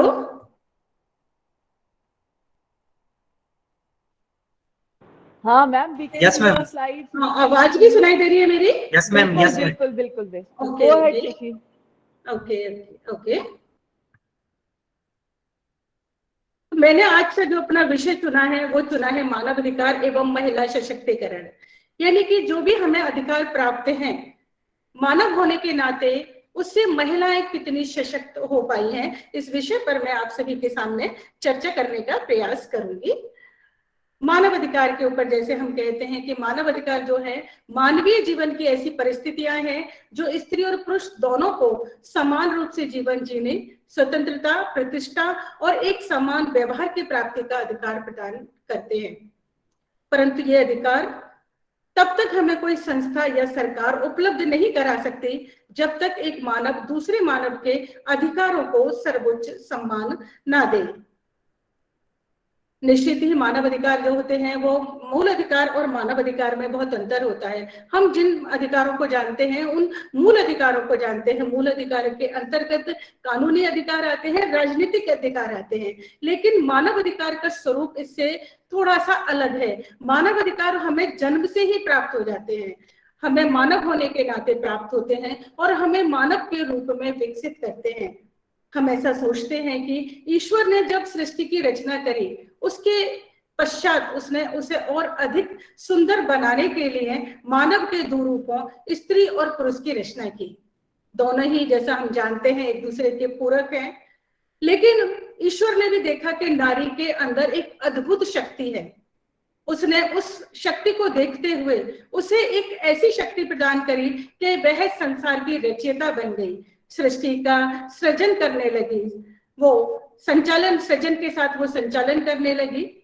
यानी कि हम देखते हैं कि हमारी जो सृष्टि है उसमें जो महत्वपूर्ण भूमिका है वो स्त्री की महत्वपूर्ण भूमिका है। पुरुष भी महत्वपूर्ण है, लेकिन स्त्री की जो भूमिका है वो ज्यादा महत्वपूर्ण है। हम देखते हैं कि हमारी जनसंख्या का आधा भाग जो है वो महिला है, फिर भी इस प्रत्यसत्तात्मक समाज में उसे हीन दृष्टि से देखा जाता है। पुत्र के जन्म पर हर्ष और पुत्री के जन्म पर संवेदना व्यक्त करी जाती है। वैसे तो हम आज देखते हैं कि ऐसा नहीं है, इतना ज्यादा नहीं है, फिर भी अभी हम देख रहे हैं कि जो महिला को स्थान प्राप्त होना चाहिए, जो पुत्री को स्थान प्राप्त होना चाहिए, आज भी वो हमारे समाज में हमें प्राप्त नहीं है। ऐसा क्यों है? क्योंकि महिला को अपने अधिकार प्राप्त नहीं है। मानव अधिकार जब हम करते हैं कि महिला को अपने अधिकार प्राप्त होने चाहिए, तो हम देखते हैं कि मानव अधिकार एक विषय है, एक ऐसा विषय है कि वो मानव समुदाय का सदस्य होने के नाते सभी को अधिकार प्राप्त होने चाहिए। मानव अधिकार के तहत सभी व्यक्तियों को बिना किसी भेदभाव के समान अधिकार प्राप्त होने चाहिए। मानव अधिकार एवं मानव गरिमा में घनिष्ठ संबंध है। मानवाधिकार ही समाज में एक ऐसा वातावरण तैयार करते हैं जिसमें सभी व्यक्ति समानता के साथ स्वतंत्र होकर निर्भीक रूप से अपना जीवन व्यतीत कर सकते हैं। ये मानवाधिकार सभी के लिए आवश्यक हैं, चाहे वो स्त्री हो चाहे वो पुरुष हो। इसका स्वरूप धर्म, जाति, लिंग और राष्ट्रीयता से परे है। हम मानवाधिकारों की जब बात करते हैं तो देखते हैं कि मानवाधिकारों के जो संपूर्ण इतिहास है हमारा मानव सभ्यता का, वो मानव अधिकारों के संघर्ष का इतिहास है। महिलाओं के मानवाधिकारों के पक्ष को जब हम देखते हैं तो हमें एक संघर्ष की लंबी दास्तान हमें सुनाई देती है, जबकि किसी भी समाज का जो स्वरूप है वहां की नारी की स्थिति के ऊपर निर्भर है, उस समाज की नारी की स्थिति के ऊपर निर्भर है। यदि वहां की नारी की स्थिति सुदृढ़ और सम्मानजनक होगी तभी वो समाज सुदृढ़ और सशक्त होगा, क्योंकि प्रत्येक समाज की जन्मजाता जो है वो नारी है। यद्यपि पुरुष का भी बहुत बड़ा महत्वपूर्ण रोल है हमारी सभ्यता के विकास में, हमारे मानव संस्कृति के विकास में, लेकिन जब हम महिला की भूमिका को देखते हैं तो वो माता के रूप में पुरुष चरित्र के संरूपण की भूमिका में है और पत्नी के तौर पर पुरुष के उत्कर्ष का प्रसार स्तंभ है। यही कारण है, या हम देखते हैं कि हम जानते हैं कि नारी भी पुरुष के समान विवेकशील और सामाजिक प्राणी है। वह सदैव समाज में सम्मान से जीना, स्वाधीन रहना तथा अपने व्यक्तित्व का संपूर्ण विकास करना चाहती है, लेकिन ये तब संभव है जब उसकी अंतर्निहित शक्तियों का प्रस्फुटन हो, यानी उसको समुचित विकास, समुचित अवसर मिले कि वे अपनी शक्तियों को बाहर निकाल पाए। ये तभी संभव होगा जब उसे भी पुरुष के समान राज्य और समाज में अधिकार प्राप्त हो। यदि उसको अधिकार प्राप्त नहीं होंगे तो उसका व्यक्तित्व जो है कुंठित हो जाएगा और जिससे उसका विकास जो है अवरुद्ध हो जाएगा। अतः उसे अपने विकास के लिए, समाज के विकास के लिए, परिवार के विकास के लिए बहुत अत्यंत आवश्यकता है कि एक महिला को मानव अधिकार की प्राप्ति हो, क्योंकि वो भी एक मानव है, मानव होने के नाते। लेकिन जब हम देखते हैं, भारत की बात करें हम, भारत में हम देखते हैं कि संस्कृति और इतिहास में तो महिलाओं को बहुत सम्मानजनक स्थान प्राप्त है, उसे देवी के रूप में माना जाता है, लेकिन व्यवहारिकता इसके विपरीत है, ये हम सभी जानते हैं। कारण भारतीय समाज में हम देखते हैं तो जैसे जैसे सभ्यता का विकास हुआ वैसे वैसे भारतीय समाज में महिलाओं की स्थिति कमजोर होती गई और वह पुरुष की अधीनता को स्वीकार करने के लिए बेबस हुई। यही कारण हुआ कि उसके अधिकारों का हनन होने लगा। ये एक सत्यता है कि यदि दुनिया में अपराध और अत्याचार महिलाओं के विरुद्ध होते हैं, हमेशा ऐसे भी माना जाता है कमजोर वर्ग के प्रति अत्याचार और अपराध होते हैं, बच्चों के प्रति होते हैं और जो कमजोर हैं मजदूर वर्ग के प्रति होते हैं, लेकिन उन सब में सबसे ज्यादा जो अधिकारों का हनन हुआ है, शोषण हुआ है, वो अत्याचार हुआ है, वो महिलाओं के प्रति हुआ है। अतः हमें अपने समाज के विकास के लिए, अपने देश के विकास के लिए बहुत आवश्यक है कि हम महिलाओं के अधिकारों की रक्षा करें, वो अपना सम्मानपूर्ण जीवन जी पाए और एक समाज को, एक सशक्त समाज को वो हमारे सामने प्रस्तुत कर पाए। यदि हम महिलाओं की वास्तविकता में स्थिति देखते हैं तो विभिन्न देश, काल और परिस्थितियों में महिलाओं की अलग अलग स्थिति है। भारत की जब हम बात करते हैं तो भारत में जो महिलाओं की स्थिति है वो एक गृह कार्य व्यवस्थापक की है, यानी कि वो घर को संभालती है नारी। जब हम साहित्यकारों की, काव्यकारों की बात करते हैं तो हमने देखा है कि काव्यकारों ने और साहित्यकारों ने नारी के प्रत्येक अंग की बहुत खूबसूरती से चर्चा करी है। कभी उन्हें देवी बना दिया है, कभी उन्होंने दासी भी उन्होंने बनाया है, उसको दासी बना दिया, मतलब विभिन्न रूपों की उनकी चर्चा करी है। उनकी धार्मिक हम पुराणों की बात करते हैं भारत के अंदर, तो भारत के अंदर महिलाओं को मोक्ष प्राप्ति में बाधक माना है। मैं इसमें कहना चाहूंगी कि अरे पुरुष, जो महिला आपको जन्म देती है वो आपकी मोक्ष प्राप्ति में बाधक कैसे हो सकती है? मोक्ष प्राप्ति में जो बाधक है वो आपकी अपनी खुद की प्रवृत्ति है। आप अपनी प्रवृत्ति के कारण आप ऐसे कर्मों को करते हैं कि जिससे आप मोक्ष प्राप्त नहीं कर पाते हैं, या आप ऐसा मानते हैं मोक्ष क्या होता है, मोक्ष प्राप्त हुआ है या नहीं है, मोक्ष है या नहीं है, ये किसने देखा है? ना आपने देखा है ना हमने देखा है। फिर भी जब भी कोई गलत कार्य पुरुष करता है तो वो आरोपित कर देता है एक महिला के ऊपर कि महिला के कारण ही ये अपराध हुआ है। यहाँ तक कि जब भी रेप केस होते हैं तो उसमें भी ये कहा जाता है कि एक महिला इस तरीके से निकली कि हम लोग रेप करने के लिए मजबूर हो गए। तो आपकी प्रवृत्ति आपकी मोक्ष प्राप्ति में, आपके सदकर्म में, आपकी सद्बुद्धि में, आपके अच्छे कार्यों में बाधक है, ना कि महिला। महिला तो आपको जन्म देने वाली है, आप नहीं होते। अगर महिला नहीं होती तो आपका क्या जन्म होता? आप जिस पुरुष के रूप में अपना दम्भ भरते हैं, क्या उस पुरुष रूप में प्राप्त कर पाते? ऐसा नहीं है कि मैं इस व्याख्यान के दौरान पुरुष को खलनायक साबित कर दूं। मैं नहीं मानती कि पुरुष के अंदर इतनी शक्ति भी होती है कि वो किसी महिला के ऊपर किसी तरीके का शोषण कर सके। मैं इस संदर्भ में आपसे आगे चर्चा करूंगी, लेकिन मैं इसका जवाब देना चाहती हूँ कि जो भी पुरुष ये मानते हैं कि महिला जो है मोक्ष प्राप्ति में बाधक है, तो ऐसा नहीं है। पुरुष की खुद की जो प्रवृत्तियां हैं वो ही उनके सदकर्मों में बाधक है। यदि हम और आगे बात करते हैं भारत में महिलाओं की स्थिति की, तो हम वैदिक काल को देखते हैं। वैदिक काल में जैसा हम जानते हैं सभी कि महिलाओं को बहुत उच्च स्थान प्राप्त था। कोई भी पुरुष बिना महिला के कोई धार्मिक अनुष्ठान नहीं कर पाता था, पर्दा प्रथा नहीं थी। हम टीवी सीरियल देखते हैं, क्या हमने जो हमारी युग पुरुष है जिन्हें हमने अब भगवान के रूप में मान लिया है, कृष्ण के साथ राधा, राम के साथ सीता, क्या आपने हम जब अपने घर में तस्वीर लगाते हैं राधा की और सीता की, तो क्या हम उसे पर्दे में लगाते हैं? उसके लिए हम बराबर से उनको स्थान देते हैं। एक भगवान राम के साथ सीता को, कृष्ण के साथ राधा को हम बराबर का स्थान देते हैं। तो आज हमारी महिलाओं का स्थान नीचे क्यों है? तो वैदिक काल में जो था, महिलाओं को बहुत उनको शिक्षा प्राप्त करने की आजादी थी। वो शास्त्र करती थी पुरुषों के साथ बैठ के। गार्ग्य और मैत्रेय जैसी महिलाओं को तो हम जानते ही हैं कि वो किस तरीके से पुरुषों के साथ करती थी। लेकिन हमारे समाज का, हमारे देश का दुर्भाग्य कि हमारे यहाँ मुगलों का काल आया, मुगलों का शासन आया मध्य युग में, और वहीं से हमारे जो समाज में स्त्रियां थी उनकी स्थिति कमजोर होती चली गई। स्त्री शिक्षा पर प्रतिबंध लग गया, बाल विवाह स्टार्ट हुए, पर्दा प्रथा स्टार्ट हुई, उनको सती प्रथा भी हमारे यहाँ स्टार्ट हुई। अर्थात ये है कि सबसे पहले ये हुआ कि महिला आर्थिक दृष्टि से पूरी तरीके से कमजोर हो गई। वो घर में रहने लगी, परिवार में वो आर्थिक दृष्टि से, परिवार दृष्टि से, सामाजिक दृष्टि से सभी से वो पुरुष के अधीन हो गई। उसका शोषण होने लगा, उनका विकास अवरुद्ध हो गया। और मध्यकाल के बाद आया, मुगल युग के बाद आया अंग्रेजों का शासन। अंग्रेजों के शासन काल में महिलाओं की स्थिति और ज्यादा दयनीय हो गई, और ज्यादा खराब हो गई, क्योंकि अंग्रेजों का जो मकसद था वो भारत में सुधार करना तो था नहीं।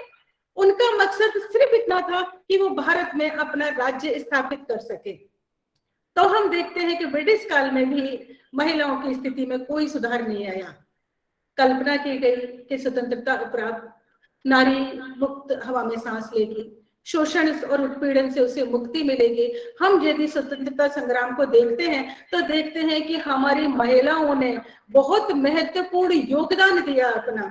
बहुत लंबी लिस्ट है कि जिन महिलाओं ने स्वतंत्रता आंदोलन में अपना योगदान दिया, सक्रिय भूमिका निभाई उन महिलाओं ने। लेकिन क्या हुआ स्वतंत्रता प्राप्ति के बाद? हमारी महिलाएं तो वहीं के वहीं रही, उनको कोई स्थान प्राप्त नहीं हुआ, सामाजिक स्थिति में कोई सुधार नहीं हुआ।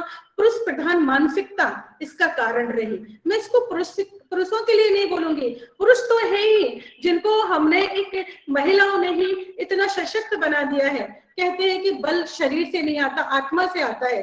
तो हमने आत्मिक रूप से पुरुषों को बहुत बलशाली बना दिया, लेकिन इसके लिए, उनकी इस स्थिति के लिए वो महिलाएं भी उत्तरदायी थी जो पुरुष सोच रखती थी। पुरुष सोच का मतलब ये है कि वो ये चाहती थी कि हम किसी के ऊपर शासन कर सके, हम किसी के ऊपर अपना आधिपत्य स्थापित कर सके। तो वो महिलाएं भी इसके लिए उत्तरदायी थी कि बाकी की महिलाएं का शोषण करने के लिए। तो हम देखते हैं कि वैदिक काल में जिस नारी को सम्मानजनक और शीर्ष स्थान प्राप्त था, आज वहां महिला सशक्तिकरण की आवश्यकता महसूस की जाने लगी। महिला सशक्तिकरण में हम विश्व में आधा भाग, जैसे हम जानते हैं महिलाओं का है, और महिला और पुरुष के दोनों के सामंजस्य से ही इस समाज का विकास हो सकता है। हमारे समाज में लेकिन विडंबना ये है कि महिलाओं के अधिकारों में कमी आती गई, महिलाओं के प्रति अपराध और उनकी गंभीरता में भी संख्या में वृद्धि होती गई। इन अधिकारों को, इस शोषण को समाप्त करने के लिए आवश्यकता हुई कि कम से कम हमें राजनीतिक अधिकार ना मिले, कानूनी अधिकार ना मिले, लेकिन हमें मानव अधिकार तो प्राप्त होने चाहिए। चूंकि मैंने मानव अधिकारों पर जो मैं अपना अध्ययन कर रही हूँ वो 2005 से कर रही हूँ। मेरा पीएचडी का विषय था वो भी मानव अधिकार बाल श्रम था। मैंने प्रोजेक्ट भी किया वो भी मानव अधिकारों के ऊपर किया, और 30 पेपर में से जो मेरे पब्लिश हुए उनमें से लगभग 20 पेपर जो है वो मानव अधिकार के ऊपर ही है। यानी कि मानव अधिकार का मैंने अपनी ओर से गहन अध्ययन करने का प्रयास किया है। ये निश्चित नहीं है किसी भी किताब के आकर कि मानव अधिकार क्या क्या है, क्योंकि मानव अधिकार जो है वो नैसर्गिक है, जन्म से प्राप्त होते हैं। तो मानव जिस परिवेश में, जिस देश में, जिस राष्ट्र में जन्म लेता है, उस राष्ट्र, उस देश, उस परिवेश में उसे अपना विकास करने के लिए, संपूर्ण विकास करने के लिए अधिकारों की आवश्यकता होती है। यदि उसको अपने अधिकार प्राप्त नहीं होंगे तो वह अपना विकास, या कहिए कि वो मानव का रूप ही धारण नहीं कर पाएगा, क्योंकि मानव अधिकार मानव को मानव होने के लिए बहुत आवश्यक है। तो ये जो अधिकार मैंने आपके सामने आपको दिखा रही हूँ, ये अधिकार किसी किताब में लिखे हुए नहीं है, पर मैं ऐसा सोचती हूँ कि ये 4 अधिकार प्रत्येक मानव को, प्रत्येक राज्य में, प्रत्येक देश में, प्रत्येक परिस्थिति में, प्रत्येक काल में उसको प्राप्त होने चाहिए। पहला है जैसे जीने का अधिकार, अभिव्यक्ति का अधिकार, आजीविका का अधिकार और धर्म की स्वतंत्रता। जीने का अधिकार, हम देखते हैं कि प्रत्येक मानव को जीने का अधिकार है। इस अधिकार के अभाव में मानव का अस्तित्व समाप्त हो जाएगा। लेकिन क्या हम महिलाओं को जीने का अधिकार प्राप्त है? आप जो भी सुन रहे हैं वो कहेंगे कि महिलाएं जिंदा हैं, आप हमारे सामने जिंदा हो, बहुत सारी महिलाएं जिंदा हैं, तभी तो इस समाज का आधा भाग महिलाओं का है। यदि वो जिंदा नहीं होती, उन्हें जीने का अधिकार नहीं होता, तो क्या इस समाज का आधा भाग महिलाओं का रह पाता? लेकिन वास्तविकता इससे बहुत अलग है। अरे हमारे जीने की कल्पना तो हमारे खुद की माँ ने नहीं करी। हमारी माँ भी एक महिला थी, हमारे परिवार में बहुत सारी महिलाएं थी, लेकिन हमारे जीने की कल्पना, हमारे जीने का, हमारा स्वागत तो हमारी माँ ने भी नहीं किया। ये सब जानते हैं, भारतीय समाज वाले तो बहुत अच्छे से जानते हैं कि जब भी एक महिला गर्भवती होती है तो उसका पहला सपना होता है कि उसके कोख से पुत्र का जन्म हो। वो अपनी ही जाति की विरोधी हो जाती है, क्योंकि वो अपने ऊपर हुए अत्याचारों को देखती है तो उसे लगता है कि मेरी ही पुत्री जन्म ना ले, ताकि उसके ऊपर भी इस तरीके के अत्याचार ना हो। तो हमें नहीं लगता कि हम जिंदा हैं, हम जिंदा रहे, हमारी जो मौजूदगी है, हमारा जो जीवन है वो एक मजबूरी है, क्योंकि इस सृष्टि को रचने में, इस सृष्टि को पैदा करने में हमारा अधिकार है, महिलाओं का अधिकार है। और जब ऐसा लगता है, हर एक ये चाहता है कि हमारे यहाँ पुरुष हो या पुत्र हो, और यही कारण है कि हमारे यहाँ भ्रूण हत्याएं होती हैं। क्या कभी आपने किसी ने सुना है कि किसी ने सोनोग्राफी कराई है और उसके पुत्र और उसने उसकी हत्या करवा दी हो, कोख के अंदर ही हत्या कर दी हो? किसी भी लड़के की आज तक हत्या नहीं हुई, महिलाओं की हत्या होती है, क्योंकि हमारी महिलाएं, हमारी ही माँ नहीं चाहती कि हमारा जन्म हो। यदि हमारी माँ खड़ी हो जाए कि हमारा जन्म या एक महिला का जन्म हो, तो मुझे नहीं लगता कोई भी पुरुष इस बात को कहेगा कि नहीं, महिलाओं का जन्म नहीं होना चाहिए। हमारे ही परिवार की महिलाएं खड़ी हो जाती हैं कि महिला का जन्म नहीं होना चाहिए, पुरुष का जन्म नहीं होना चाहिए। माँ को ही ये लगने लगता है कि मेरी इज्जत में कमी आ जाएगी, मेरा जो आज एक रुतबा परिवार के अंदर है वो कम हो जाएगा यदि मैं एक बालिका को जन्म देती हूँ। ठीक है, बालिका का जन्म भी हो गया, भ्रूण हत्या से वो बच भी गई, लेकिन हमेशा एक गिद्ध दृष्टि उसके ऊपर रहती है। गिद्ध दृष्टि पुरुषों की तो इसलिए रहती है कि उसके शरीर से वो खेल सके, महिलाओं की इसलिए रहती है कि वो उसके अस्तित्व को समाप्त कर सके। उसको जो हंस रही है, वो खेल रही है, उसको वो समाप्त कर सके। तो दोनों ही वर्गों की विधि दृष्टि उसके ऊपर होती है, वो उससे भी उभरती है, पढ़ती है अपने ऊपर बल पे। कई बार परिवार का सहयोग मिलता है, माँ का भी मिलता है, बाप का भी मिलता है, कई बार नहीं मिलता। माँ बाप भी बहुत संकुचित मन से उस बच्ची का, उस बालिका का साथ देते हैं। उनको हमेशा ये चिंता सताई रहती है कि उसकी शादी होनी है, उसके लिए दहेज चाहिए। शादी भी होती है, दहेज भी होता है। हम सभी जानते हैं कि दहेज के लिए भी उनको जला दिया जाता है। बहुत सारी महिलाएं आत्महत्या कर लेती हैं। और अब तो एक नया चलन जो मैं देखती हूँ, पहले सती प्रथा थी, सती प्रथा तो आज बहुत लगभग खत्म हो चुकी है, लेकिन आज देखते हैं कि पुरुष वर्ग एक बच्ची के साथ, एक लड़के के साथ रेप करता है और उसको खत्म कर देता है ताकि वो किसी से उसके बारे में बता ना सके। एक तो आप उसके साथ अत्याचार करते हो, शोषण करते हो उसका, और उसको जीने का अधिकार उसका ही खत्म हो जाता है, वो उसको ही मार दिया जाता है।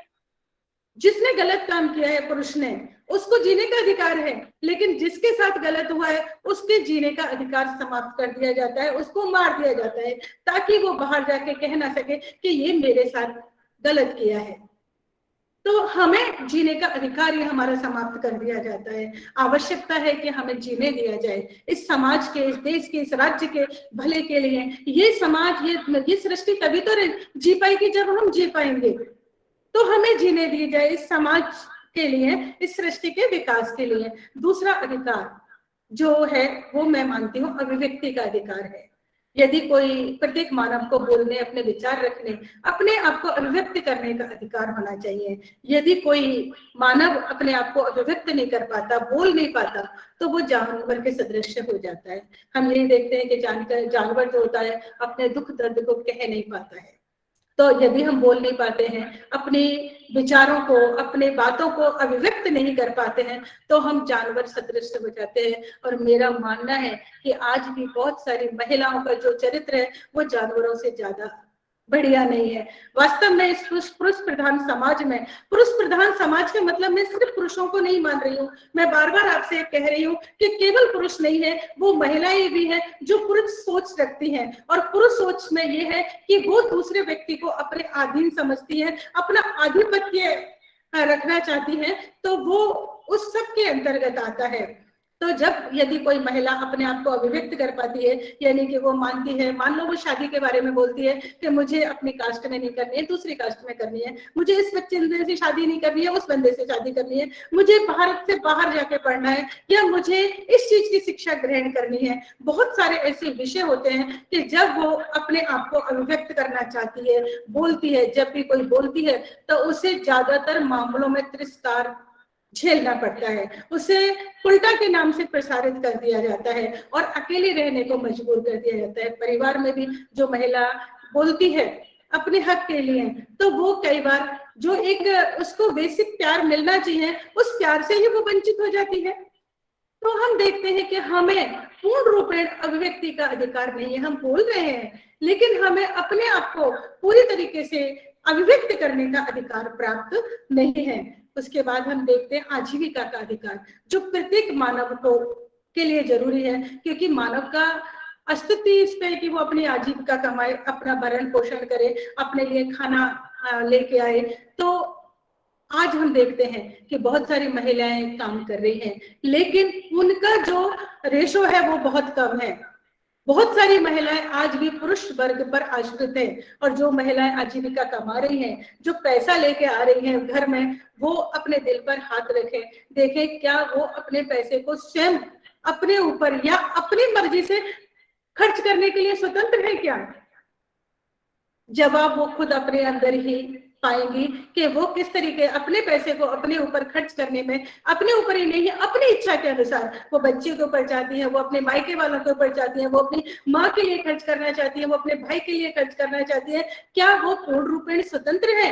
एक पुरुष जिस हक से, जिस आत्मविश्वास से, जिस गर्व के साथ अपनी माँ के लिए खर्च करता है, क्या एक महिला कमाने वाली अपनी माँ के ऊपर उस गर्व, ससुराल में रहकर उस गर्व से खर्च कर पाती है? अपने भाई के ऊपर खर्च कर पाती है? एक पुरुष अपनी बहन की शादी करता है और सब जगह कहता है कि भाई मैंने अपनी बहन की शादी करी, उसको बहुत महान दृष्टि से देखा जाता है। क्या एक महिला ससुराल में रहकर अपनी बहन की शादी में खर्च कर सकती है? अपनी बहन की, अपने भाई की पढ़ाई में खर्च कर सकती है?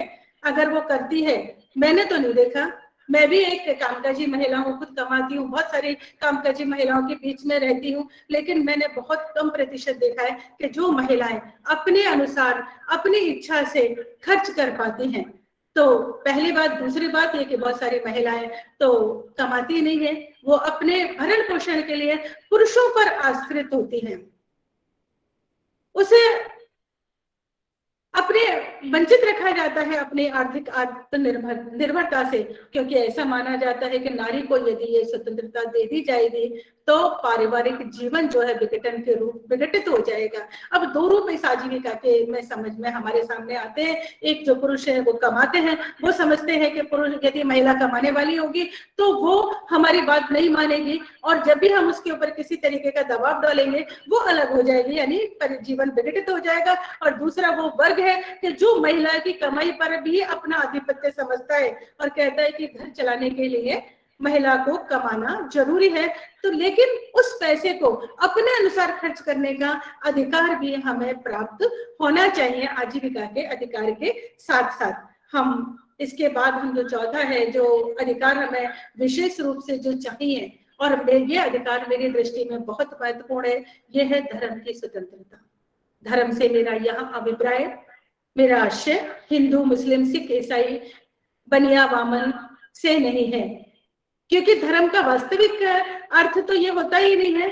धर्म का वास्तविक अर्थ होता है धारण करना, अर्थात हम जिन भी आदर्श, विचार, परंपराओं को धारण करते हैं वही हमारा धर्म बन जाता है। हमें क्या पहनना है, हमें क्या खाना है, हम शाकाहारी बनना है, हमें मांसाहारी बनना है, हमें सूट पहनना है, हमें साड़ी पहननी है, हमें क्या शिक्षा प्राप्त करनी है, ये हमारा धर्म बन जाता है। लेकिन क्या किसी महिला को यह अधिकार प्राप्त है कि वो अपनी मर्जी से अपना आदर्श चुने, विचार और परंपरा का निर्वहन करे? तो जवाब मिलता है नहीं। वह जन्म से मायके और विवाह के पश्चात ससुराल के धर्म की अनुयायी होती है।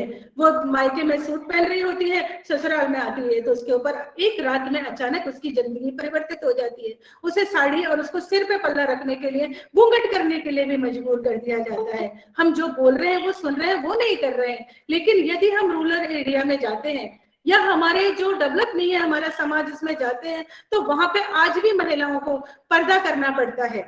अचानक ही हमारा जीवन परिवर्तित कर दिया जाता है। हम चाहते हैं वही एक पुरुष जो बरगुड़ा में घूम रहा होता है गर्मी के अंदर, महिला वही घूंघट करके बैठी हुई होती है। तो हमें तो अपनी मर्जी से धर्म धारण करने की स्वतंत्रता नहीं है, पढ़ने की स्वतंत्रता नहीं है। सबसे ज्यादा महत्वपूर्ण तो यह है कि जब भी हम विवाह की बात आती है तो हमें अपनी जाति, अपने समुदाय, अपने उसमें विवाह करना पड़ता है, क्योंकि हमारा परिवार, हमारा समाज ऐसा चाहता है। तो हमें धर्म की भी स्वतंत्रता नहीं है। बहुत मायनों में ये स्वतंत्रता पुरुषों को भी नहीं है। पुरुष भी संघर्ष कर रहे हैं इसको कि हम जिस धर्म को अपनाना चाहते हैं, जिस परंपरा को हम धारण करना चाहते हैं वो हम धारण कर पाए। लेकिन हमारा जो पुरुष सोच रखने वाला वर्ग है, चाहे वो पुरुष है चाहे महिला है, वो हमें इस तरीके की स्वतंत्रता देने के लिए स्वतंत्र नहीं है या स्वतंत्रता देना नहीं चाहता, क्योंकि वो भी एक ग्रसित है वो भी इस बात से कि सब कुछ हमारे हाथ से निकल जाएगा। जो आज समाज की एकता है, जो समाज एक बंधन में बंधा हुआ है, वो समाज पूरी तरीके से बिखर जाएगा। वो इस तरीके की धारणा रखते हैं, ऐसी सोच रखते हैं। यही कारण है कि हमें स्वतंत्रता प्रदान करने में वो भी हिचकिचाते हैं।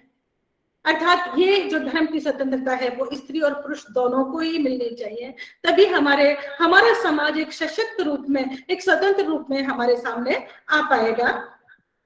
अब जब हमें अधिकार प्राप्त हो जाते हैं, क्योंकि मेरा विषय महिला सशक्तिकरण है, तो मैं महिला सशक्तिकरण के ऊपर आती हूँ कि हमारे महिलाओं को जब अधिकार प्राप्त होते हैं तभी महिला सशक्त हो पाएगी। महिला सशक्तिकरण का जो शाब्दिक अर्थ है वो है शक्ति संपन्न होना महिला का, या साधन संपन्न होना। यानी कि महिलाओं के अंदर ऐसी शक्ति का विकास होना चाहिए कि वो अपने जीवन से जुड़े प्रत्येक पहलू पर स्वयं निर्णय ले सके। अपने जीवन पर महिला का स्वयं का नियंत्रण होना चाहिए, महिला का कि अपने जीवन से जुड़े प्रत्येक पहलू पर वो स्वयं का उसका नियंत्रण होना चाहिए। उसे क्या खाना है, उसे क्या पहनना है, उसे क्या शिक्षा प्राप्त करनी है, उस सब के बारे में वो खुद निर्णय ले सके। और उसके बाद महिलाओं में उस स्तर पर आत्मबल का विकास होना चाहिए कि वो अपने आप को प्रत्येक परिस्थिति में सुरक्षित महसूस कर सके। उसे वांछनीय शैक्षणिक योग्यता यानी कि जितना वो चाहती है उतनी शिक्षा उसको प्राप्त होनी चाहिए। आर्थिक स्तर पर भी महिला अपनी क्षमता को पहचाने, साधनों के अनुरूप अपनी उन्नति को सुनिश्चित करे, महिला को पुरुष के समान ही समाज और घर में समानता का स्थान प्राप्त हो। महिला की पहचान महिला के रूप में ना होकर एक मानव के रूप में होनी चाहिए कि वो एक मानव है, महिला होने से पहले वो मानव है। यदि ऐसा होता है तो हम महिला सशक्तिकरण की ओर जाते हैं कि महिला हमारी सशक्त हो गई है। अब प्रश्न ये उठता है कि महिला सशक्त कैसे हो, महिला को सशक्त कौन करे, महिला सशक्तिकरण के क्या आयाम है, क्या महिला को मानव अधिकार प्राप्त है? पहला प्रश्न कि महिला सशक्त कैसे हो और महिला को सशक्त कौन करे।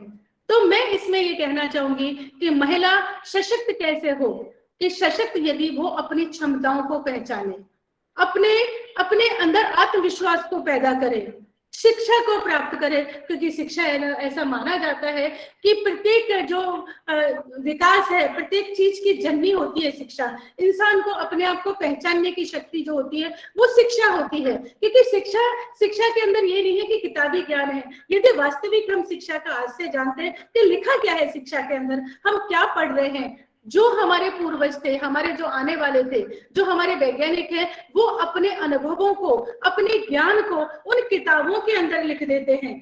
तो हम उन ज्ञान से, उस अनुभव से ज्ञान प्राप्त करें और अपने आप को सशक्त करें। अब दूसरा प्रश्न आता है कि महिला को सशक्त कौन करे।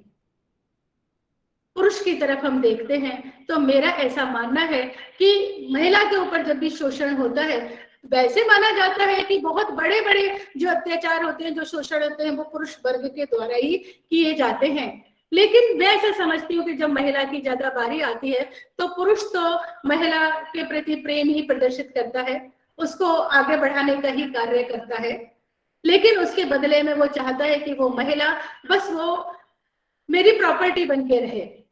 जब हम देखते हैं कि मजदूर और एक वर्ग का और एक पूंजीपति वर्ग का जब विद्रोह होता है, उन दोनों के बीच होता है, तो उनमें दोनों के हित अलग अलग होते हैं, लेकिन महिला और पुरुष के तो हित एक ही होते हैं दोनों के।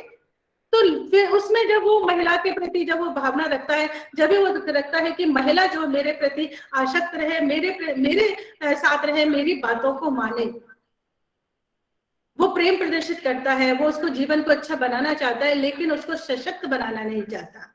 वो महिलाएं भी उसको सशक्त बनाना नहीं चाहती, जो एक पुरुष सोच रखती है, यानी कि आधिपत्य स्थापित करना चाहती है दूसरे इंसान के ऊपर। अब महिला को सशक्त कौन करे? तो महिला को सशक्त एक महिला ही कर सकती है। उसके लिए उसे अपनी आपसी जो ईर्ष्या है वो उसको छोड़ना पड़ेगा इस महिला को सशक्त करने के लिए। मैं इस संदर्भ में कि महिला को सशक्त कौन करे, अगर डॉक्टर ममता शर्मा मुझे सुन रही हैं, फिलहाल मैं डॉक्टर ममता शर्मा और हेलो डॉक्टर ममता, हेलो, हाँ डॉक्टर ममता शर्मा अगर सुन रही है तो इस महिला को सशक्त कौन करे के संदर्भ मैं इस महिला को सशक्त कौन करे के संदर्भ में मैं इस अंतरराष्ट्रीय मंच से बहुत बहुत अपना हार्दिक आभार व्यक्त करना चाहूंगी डॉक्टर ममता शर्मा का, जो आज मैं सशक्तिकरण को प्राप्त कर पाई हूँ। इस सशक्तिकरण में बहुत महत्वपूर्ण योगदान रहा है मेरे जीवन में डॉक्टर ममता शर्मा का। 99 में हम लोग एक कॉलेज में मिले थे, ममता शर्मा भी बीकानेर के MS कॉलेज में, वो वहाँ प्रोफेसर बन के आई थी। पहली बार मैंने उन्हें देखा तो मुझे बहुत ही अच्छा लगा कि एक बहुत ही चमत्कारिक सा व्यक्तित्व मेरे सामने उजागर हुआ था। 98 में मेरी शादी हुई थी, भरतपुर की रहने वाली हूँ और एक ऐसे परिवार में मेरा जन्म हुआ कि जहाँ पर लड़कियों को दरवाजा ही नहीं देखने दिया जाता था मेरे पापा का सहयोग मुझे मिला। मैं बार बार कहती हूँ कि ऐसा नहीं है कि पुरुष हमारा सहयोग नहीं कर सकते, पापा का सहयोग मिला मुझे। मैंने दरवाजों के बीच रहकर ज्यादातर अपनी जो शिक्षा प्राप्त करी वो प्राइवेट प्राप्त करी थी। नौकरी लग गई मुझे, मेरी शादी हो गई और मैं अपने परिवार से, अपने घर से 507 किलोमीटर दूर बीकानेर आ गई। जिस तरीके की परेशानियां एक नया परिवेश, नए परिवार, नए वातावरण में आती हैं, मुझे भी परेशानियां उस तरह की आई। मैं अपने आप को बहुत ही ज्यादा असक्त महसूस करने लगी। उन्हीं दिनों मेरे जीवन में डॉक्टर ममता शर्मा आई और उन्होंने मुझे जिस तरीके से अपने जीवन में सर्वाइव करना सिखाया, मुझे सशक्त बनाया, मैं आज भी हर एक के सामने उसका उदाहरण देती हूँ। और आज हर आज मैं बीच में जब हेलो ममता, आप कुछ कह रही है? हेलो, तो आभार व्यक्त करती हूँ उसका। कुछ में मुझे आवाज क्लियर सुनाई नहीं दे रही आपकी। बीच में हम दोनों, चूंकि फोन नहीं थे हमारे पास, मोबाइल का जमाना नहीं था, ममता अलवर पहुंच गई, मैं बीकानेर रह गई। उसके बाद जब हमारा मिलना हुआ, आज भी जब हम एक दूसरे से बात करते हैं तो हमारी बातों में हम एक दूसरे की प्रशंसा करते हैं, हम एक दूसरे को आगे बढ़ाने का कार्य करते हैं। आपने कभी देखा एक महिला महिला की प्रशंसा करती है? वास्तविक स्थिति आप देखिए, जब भी आप अच्छे से महिला एक तैयार होकर जाती है, एक पुरुष सामने से आता है, वो कहता है आप बहुत सुंदर लगती है, लग रही है। लेकिन एक जब महिला सामने आती है, वो कहती है आपकी साड़ी बहुत सुंदर है, आपका सूट बहुत सुंदर है। तो क्यों ना हम महिला एक दूसरे को आगे बढ़ाएं, एक दूसरे की प्रशंसा करें, तो निश्चित ही हम सशक्त हो पाएंगे। तो ऐसा ही जब हम बात करते हैं तो हमारी बातों में ऐसा कहीं नहीं होता कि हम किसी की मीन लेके डालें, हम किसी की बुराई करें, हम एक दूसरे की प्रशंसा करते हैं, हम एक दूसरे को आगे बढ़ाने की बात करते हैं। तो एक ऐसा ही उदाहरण हम समाज को दे सकते हैं। कैसे उदाहरण हम समाज को दे सकते हैं कि हम महिला ही एक दूसरे को आगे बढ़ाएं। हर एक महिला अपने आप को तो आगे बढ़ाए, अपने आप को सशक्त करे, उसके लिए वो अपने आप को शिक्षित करे, आर्थिक स्तर पर अपने आप को सशक्त करे।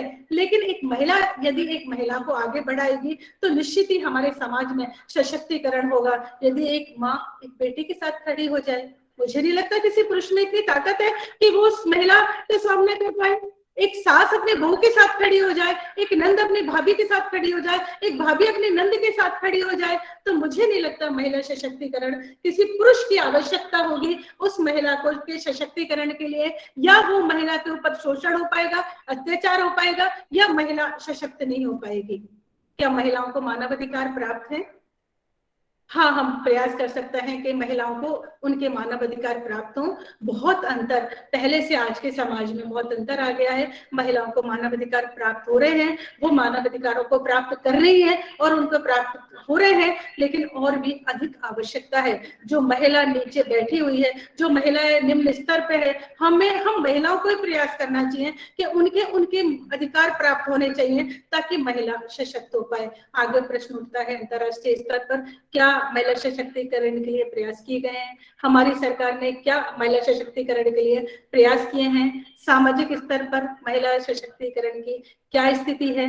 राजनीतिक एवं सामाजिक स्तर पर अब तक किए गए प्रयासों में क्या महिला सशक्त हो पाई है? इन सभी प्रश्नों का उत्तर हम आज की आगे की चर्चा में देंगे। हम सभी आगे की चर्चा में देंगे कि अंतर्राष्ट्रीय स्तर पर बहुत प्रयास किए गए हैं। द्वितीय विश्व युद्ध के बाद 10 दिसंबर 1948 को मानवाधिकारों का जो घोषणा पत्र की प्रस्तावना जो आई थी, उसमें स्त्री और पुरुष को समान अधिकार उन्होंने दिए थे। उसके अंतर्गत मानव जो स्त्री और पुरुष है उनको मानव की श्रेणी में रखा गया था। उनके साथ प्रजाति, रंग, भाषा, धर्म, सामाजिक उद्भव और संपत्ति के आधार पर विभेद नहीं किया जाएगा, अर्थात महिलाओं को भी बिना भेदभाव के अधिकारों की अधिकारी माना था। संयुक्त राष्ट्र अंतर्राष्ट्रीय स्तर पर भी हम देखते हैं कि अनुच्छेद 16(1) के अनुसार किसी भी महिला और पुरुष को अपना जीवन साथी चुनने का अधिकार है। और वो जीवन साथी वो राष्ट्रीयता के, धर्म, जाति, मूल वंश के बंधन से मुक्त होकर चुन सकता है। उसके बाद जो थी हमारे समाज में परेशानी के, स्त्री और पुरुष दोनों काम करते थे एक ही जगह, लेकिन दोनों के वेतन में अंतर था। आज भी ऐसा होता है कि जब मजदूर काम करते हैं तो हम एक पुरुष मजदूर को ज्यादा वेतन देते हैं या उनका ज्यादा उनको दिहाड़ी दी जाती है और एक महिला को कम दी जाती है। लेकिन सरकार स्तर पर इस भेदभाव को समाप्त किया गया और समान कार्य के लिए स्त्री और पुरुष को समान वेतन दिया गया। शिक्षित करने का अधिकार, क्योंकि शिक्षा एक बहुत बड़ा माध्यम है महिला को सशक्त करने का, तो शिक्षा का अधिकार जो है महिला को देने का प्रावधान किया गया अनुच्छेद 16A के अंदर, ताकि महिला शिक्षित हो सके और स्वावलंबी बन सके, अपने प्रति जो अत्याचार और शोषण होते हैं उसके विरुद्ध वो प्रतिकार कर सके। तो ये सब अधिकार अंतर्राष्ट्रीय स्तर पर दिए गए। संयुक्त राष्ट्र संघ के द्वारा भी कुछ और विशेष प्रावधान किए गए, जो 1949 में महिलाओं को शारीरिक व्यापार व वेश्यावृत्ति से बचाने के लिए नीतियों का निर्माण किया गया। 1952 में उन्हें राजनीतिक अधिकार प्रदान किए गए, चुनाव लड़ने का, राजनीतिक पद प्राप्त करने का अधिकार उन्हें प्रदान किया गया।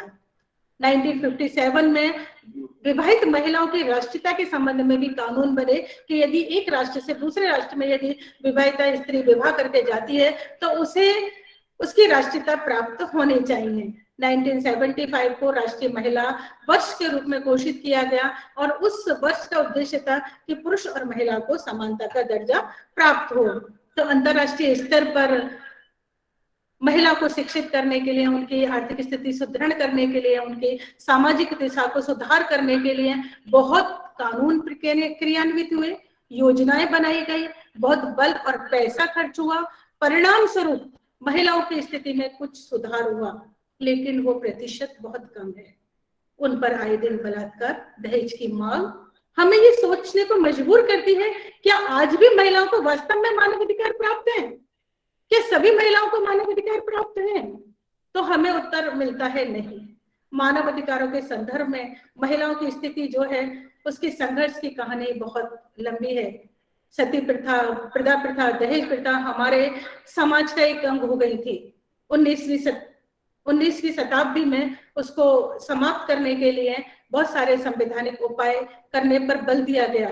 लोग परंपरागत ढांचे से निकलकर महिलाओं को शिक्षित करने की दिशा में सोचने लगे और प्रयासरत हुए भी। महिला सशक्तिकरण के लिए भी बहुत सारे उपाय हुए। जब 26 जनवरी 1950 को हमारे संविधान को लागू किया गया, तब उसके अंदर हम भारत के लोग शब्द से उसकी शुरुआत हुई, अर्थात स्त्री और पुरुष दोनों को समानता का दर्जा दिया गया। अनुच्छेद 14-15 के अंतर्गत सभी नागरिकों को धर्म, वंश, जाति, लिंग के आधार पर भेदभाव से मुक्त किया गया। अनुच्छेद 16 के अंतर्गत स्त्री और पुरुष को समान योग्यता के आधार पर समान सरकारी पदों को दिया गया, अर्थात यदि स्त्री और पुरुष में समान योग्यता है तो उनको समान अधिकार प्राप्त करने चाहिए। स्त्री और पुरुष को समान रूप से अधिकार प्रदान किया गया अपने आप को अभिव्यक्त करने का। राज्य ने स्त्री पुरुष को समान ही खान पान, रहन सहन यानी रहने सहने की अपनी स्वतंत्रता को संरक्षित करने का अधिकार प्रदान किया गया। उसके बाद जो एक बड़ा हमारे समाज के अंदर जो हमारी बुराई थी वो ये थी कि महिलाओं या पुरुषों से बलात् श्रम करवाया जाता था, स्त्रियों का क्रय विक्रय होता था, उनको खरीदा बेचा जाता था। उसके विरोध में कानून बने। पुरुष और महिला दोनों को ही धार्मिक स्वतंत्रता दी गई। संवैधानिक उपचारों का अधिकार दिया गया कि यदि किसी भी स्त्री या पुरुष के विरुद्ध कोई शोषण होता है तो उसमें स्त्री और पुरुष कानून का शरण ले सकते हैं। महिलाओं के लिए आरक्षण की व्यवस्था की गई।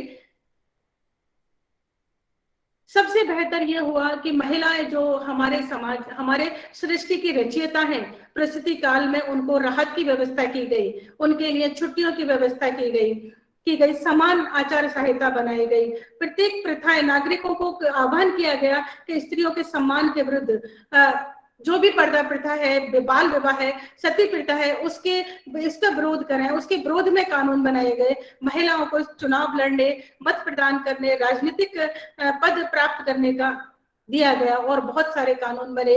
सती प्रथा, दहेज प्रथा, अनैतिक बाल विवाह रोक के लिए बनाए गए। औषधियों से, जिसमें महत्वपूर्ण जो है, जिनकी जानकारी नहीं है सभी को, कि औषधियों द्वारा गर्भ गिराने से संबंधित अधिनियम, यानी कि अगर महिला चाहे तो वो विशेषज्ञ, किसी भी विशेषज्ञ के माध्यम से अपना गर्भ गिरा सकती है अगर वो बच्चा नहीं चाहती है, और उसके जो कागजात हैं वो सुरक्षित रखे जाएंगे। उसको ये दूसरा ये अधिकार है कि यदि किसी विज्ञापन में, किसी प्रकाशन में यदि उसको अश्लील रूप में प्रस्तुत किया जाता है तो वो उसके विरुद्ध भी केस कर सकती है। चलचित्रों को में भी सेंसर बोर्ड का गठन किया गया, जिसमें महिलाओं को के दिखाने के लिए, उनकी मर्यादा भंग करने के लिए कानून बने। सबसे विशेष जो आया, पैतृक संपत्ति पर उत्तराधिकार महिलाओं को एक स्थान प्राप्त हुआ कि अपने पिता की संपत्ति में महिलाओं को अधिकार प्राप्त हुआ, अपने पति की संपत्ति में महिलाओं को अधिकार प्राप्त हुआ, कि इससे पहले उनको नहीं दिया जाता था। उसके बाद कन्या भ्रूण मतलब पहचान पर भी बने कानून कि कोई भी भ्रूण की जो है जांच नहीं करवा सकता है, इस तरीके के कानून बने।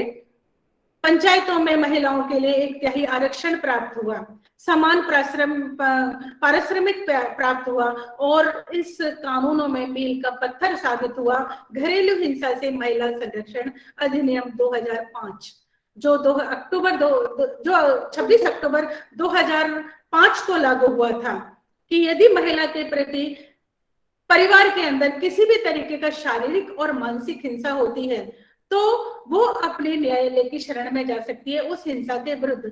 ऐसा नहीं है कि किसी महिला को मारा और पीटा जाए, उसके साथ मानसिक रूप से भी यदि कोई हिंसा की जाती है, किसी तरीके का दबाव डाला जाता है, तो भी वो न्यायालय की शरण में जा सकती है। ये महिला सशक्तिकरण के लिए जो भी कानून बने, उसमें एक ये बहुत महत्वपूर्ण कानून है जो मील का पत्थर साबित हुआ।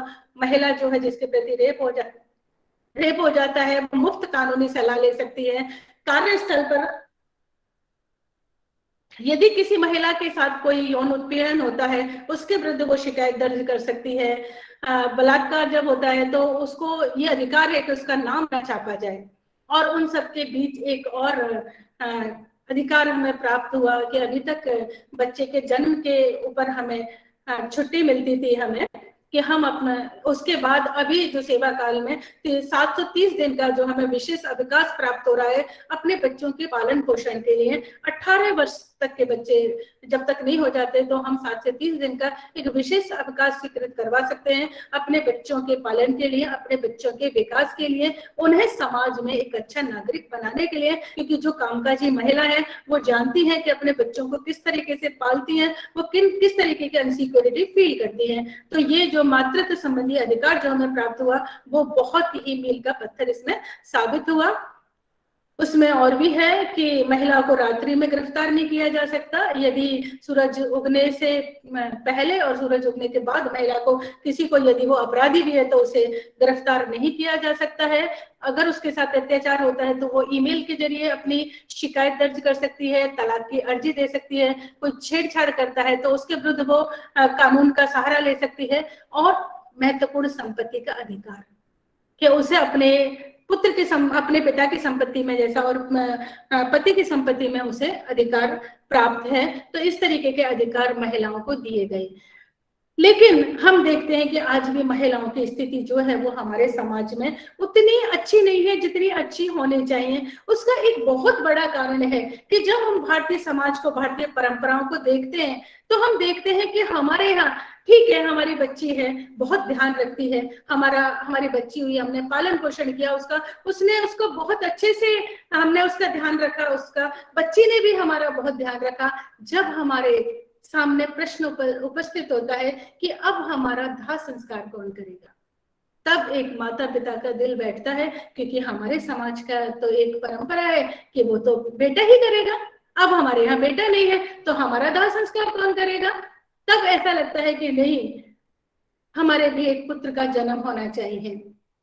आज हम देखते हैं कि बेटियां कर रही हैं, अपने माता पिता का दाह संस्कार पूरा निभा रही हैं, लेकिन उन्हीं परिवारों में बेटियां कर रही हैं जिन परिवारों में बेटा नहीं है। इस संदर्भ में मैं अपनी ही एक बात कहना चाहूंगी कि मेरी भी एक पुत्री है। 20 साल पहले जब उसका जन्म हुआ, मेरे अंदर भी यही था कि मेरे अंदर मेरे भी एक बेटा होना चाहिए, क्योंकि मेरे पति तो इकलौते बेटे थे, तो मेरे भी एक बेटा होना चाहिए। एक दिन मेरी सासू जी, मैं बहुत उनका आभार व्यक्त करती हूँ कि उन्होंने मेरे से कहा, वो बैठी थी, उन्होंने मेरे से कहा कि मैं बहुत लकी हूँ, मेरे को कंधा देने वाले 4 मौजूद हैं। मैं उनकी तरफ सकते से देखने लगी कि 4 कैसे मौजूद हैं उनके तो एक ही पुत्र है। तब उन्होंने कहा, उन्होंने मेरी इस स्थिति को भांपा और उन्होंने मुझसे कहा कि मेरे तो कंधे देने वाले 4 हैं, एक मेरा बेटा है, 2 मेरी बेटियां हैं और एक मेरी पोती है।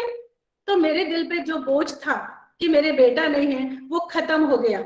यदि ऐसा ही हम सब सोचने लग जाएं, तो निश्चित ही आज हम जो भ्रूण हत्या कर रहे हैं बेटों को पैदा करने के लिए, बेटियों की जो हम हत्या कर रहे हैं, वो हत्या बंद हो जाएंगी। जैसे मैं दोबारा आपको दोहराना चाहती हूँ कि आज ये कुछ 4-5 सालों से ऐसा हो रहा है कि जो माता पिता का दाह संस्कार जिनके पुत्र नहीं है, पुत्रियां कर रही हैं। लेकिन यही आता है कि हाय बेचारे उसके पुत्र नहीं है, इसलिए पुत्रियों ने किया। तो बराबरी का हिस्सा, बराबरी का हक हमें आज भी नहीं मिला। हमें बराबरी का हक कब मिलेगा? मैं ऐसा सोचती हूँ कि हमें बराबरी का हक उस दिन प्राप्त हो पाएगा कि जिस तरीके से एक लड़के को अधिकार मिलता है, उस लड़की को भी अधिकार मिलेगा। जब हमारे माता पिता के दाह संस्कार का वक्त आएगा, तो जहां लड़का खड़ा है वहां उसके पास एक लड़की भी खड़ी होगी। या ये कहिए कि पहला बच्चा वो लड़का है या लड़की है, उसको ये अधिकार प्राप्त होगा कि वो अपने माता पिता का दाह संस्कार पाए, अपने माता पिता को मोक्ष प्राप्ति में उसका सहायक बन पाए। तब हमें ये अधिकार प्राप्त होगा। तब तक महिला सशक्तिकरण जो है वो संभव नहीं होगा कि जितना अधिकार, जितना मान, जितना सम्मान समाज में एक बेटे को मिलता है, एक पुरुष को मिलता है, उतने ही महिलाओं को प्राप्त हो पाएगा। हम देखते हैं कि महिलाओं के अधिकार के लिए संवैधानिक और वैधानिक स्तर पर तो बहुत प्रयास किए गए हैं। महिलाओं की स्थिति काफी सशक्त भी हमें नजर आती है, लेकिन सैद्धांतिक पक्ष है, व्यवहारिकता इसके आज भी विपरीत है। और उसके पीछे कारण है हमारा पुरुष प्रधान और पितृसत्तात्मक समाज। महिलाओं में शिक्षा और जागरूकता की कमी, समाज में व्याप्त पर्दा प्रथा, दहेज प्रथा आदि कुरीतियां और लिंग भेदभाव, और ये जब तक समाप्त नहीं होंगे तब तक सही मायनों में हमें या महिलाओं को मानवाधिकार प्राप्त नहीं होंगे, महिलाओं का सशक्तिकरण नहीं हो पाएगा। अतः आज आवश्यकता है कि इन समस्याओं का उन्मूलन किया जाए, महिलाओं के अपने अधिकार की पूर्ण रूपेण प्राप्ति हो। माना जाता है कि जो अभी तक सामाजिक अभिवृत्तियां चल रही हैं, जो हमारी परंपराएं चल रही हैं, उनमें अचानक परिवर्तन नहीं आते। हमारी संस्थाएं जो है सरलता से परिवर्तित नहीं होती। जो सुविधाएं प्राप्त हो चुकी है एक वर्ग को, वो अपनी सुविधाओं को छोड़ना नहीं चाहता। मैं बार बार कहती हूँ कि महिला तो घर के बाहर आ गई है, लेकिन पुरुष घर के अंदर नहीं आया है। यानी कि पुरुष जब घर के अंदर का मतलब ये नहीं कि वो झाड़ू पोछा बर्तन करे, और करने में भी क्या बुराई है कि महिला कर सकती है तो पुरुष क्यों नहीं कर सकता, लेकिन वो घर के लिए सोचे। ज्यादातर घरों में ऐसा होता है कि चाहे महिला और पुरुष दोनों ही कमा रहे हैं, दोनों ही बाहर जा रहे हैं, लेकिन पुरुष अपने अहम को साबित करते हुए कहता है, अरे वो बेटी कौन सी क्लास में पढ़ती है। यानी कि ये दायित्व केवल महिला का है। परिवार के लिए सोचे। क्या कोई पुरुष ये सोचता है कि सुबह किसकी सब्जी बनी है, शाम को कौन सी सब्जी बननी है? जरूरी नहीं है वो झाड़ू पोछा बर्तन करे, काम वाली लगी हुई है, लेकिन वो परिवार के लिए सोचे, वो परिवार के लिए मानसिक स्तर से तो अंदर आए, तब हम समझेंगे कि निश्चित ही महिलाओं को समानता का अधिकार प्राप्त हुआ है। यही कारण है कि हम यही कहेंगे पूरा समाज उसकी सोच में जब तक मूलभूत परिवर्तन नहीं आता, हमारी नारी, हमारी महिला शोषण और अत्याचार से मुक्ति प्राप्त नहीं कर सकते। हम नए महिला सशक्तिकरण के लिए, महिला अधिकारों के लिए चाहे कितने भी संवैधानिक उपाय कर लें, कानून ले आए, संगोष्ठियां कर लें, मानवाधिकार महिलाओं के सुरक्षित नहीं हो सकते जब तक हम एक दूसरे के लिए कार्य ना करें। क्योंकि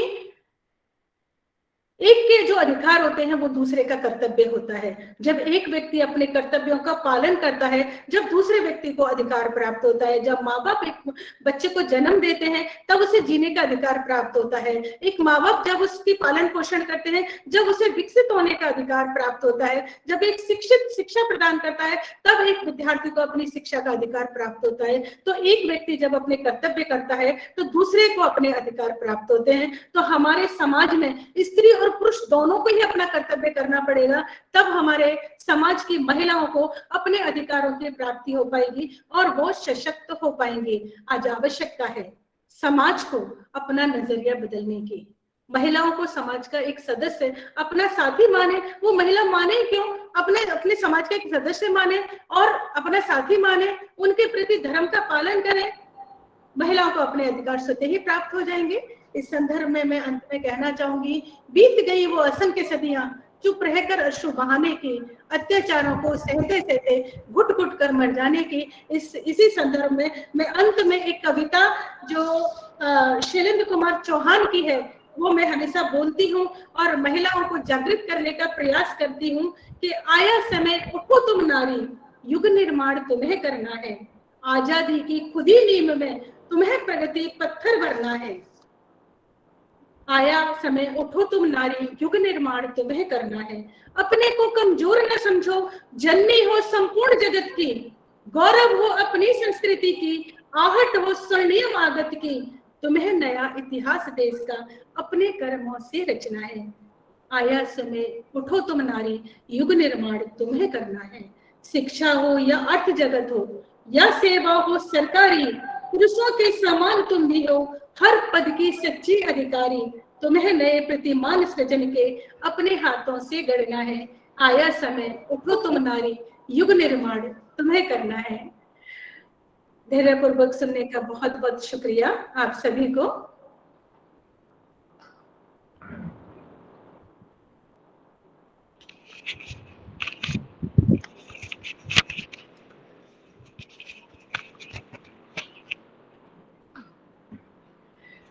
Thank you, Dr. Verma.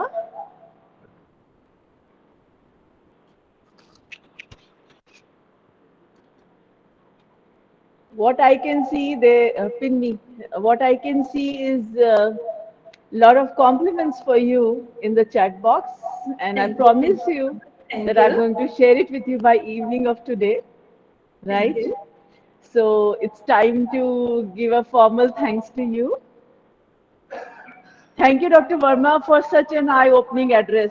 Your talk on women empowerment is initiating a kind of thought in all of us on gender equality.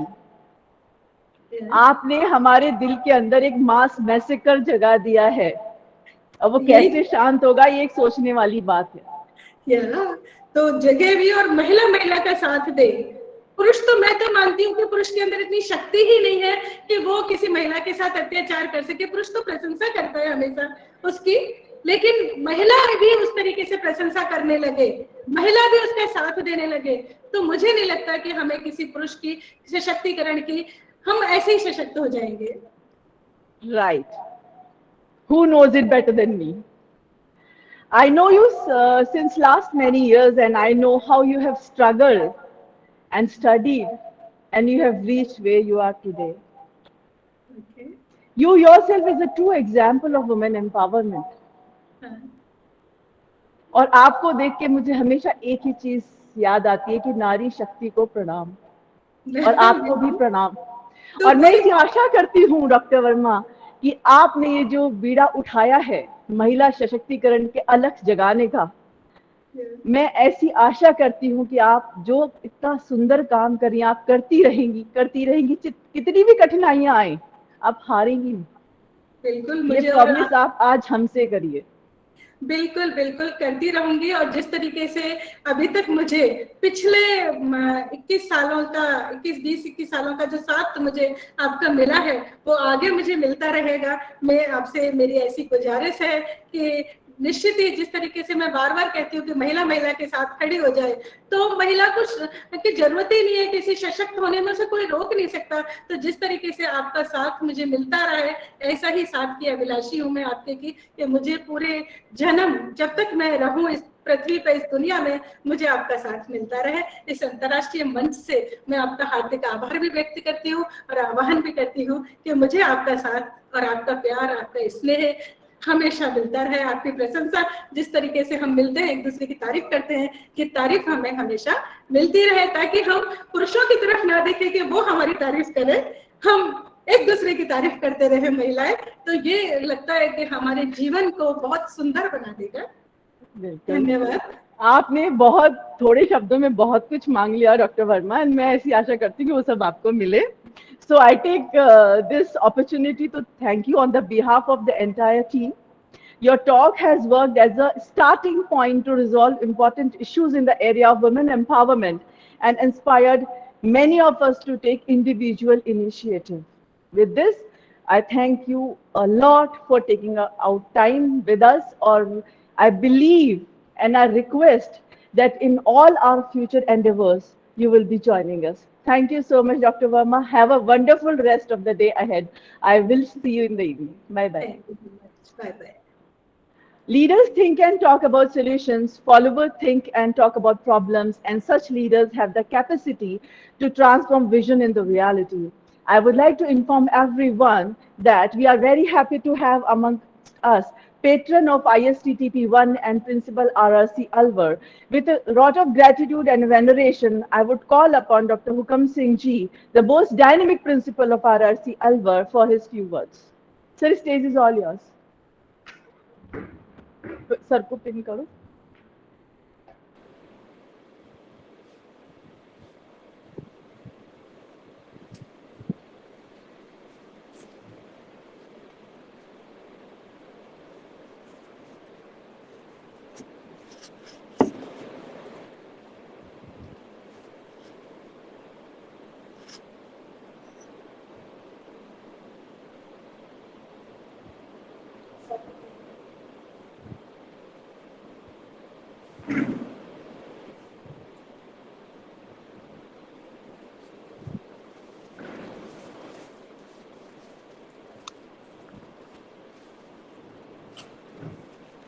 आज चैत्र कृष्णाष्टमी विक्रम संवत 2078 ज्येष्ठा नक्षत्र वरियान योग में आयोजित ISTTP प्रथम के चतुर्थ दिवस के अवसर पर राजस्थान के सिंहद्वार महाराज भर्तृहरि की तपोस्थली अरावली पर्वतमाला की उपत्यका में बसे अलवर शहर के 1930 से संचालित एकमात्र स्वायत्त शासी महाविद्यालय राज ऋषि महाविद्यालय के जुबली सभागार से आज जितने भी सुधीजन इस कॉन्फ्रेंस से रूबरू हो रहे हैं, उन सभी का मैं महाविद्यालय परिवार की ओर से हार्दिक अभिनंदन करता हूं, आभार व्यक्त करता हूं। ISTTP प्रथम का चतुर्थ सत्र चौथा दिन आज के हमारे प्रथम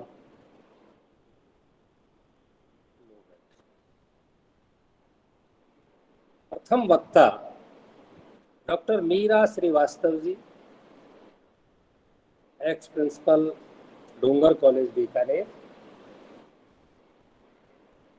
आपने कीटनाशकों का पर्यावरण पर प्रभाव अपने विषय पर गंभीर और प्रभावी पत्र वाचन किया। मैं समझता हूं कि जो इस सेमिनार से जुड़े हुए सुधीजन हैं वो इस आपके प्रभावी संभाषण से लाभान्वित हुए हैं। हमारे दूसरे keynote speaker doctor Jaswinder S Sandhu wildlife conservationist Canada, आपको सत श्री अकाल करता हुआ मैं आपके प्रति कृतज्ञता ज्ञापित करता हूँ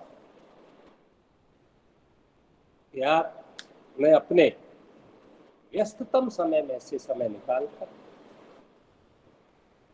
हमारे आग्रह को स्वीकार करते हुए इस अंतर्राष्ट्रीय कॉन्फ्रेंस में शिरकत की और अपने विचारों से लाभान्वित किया।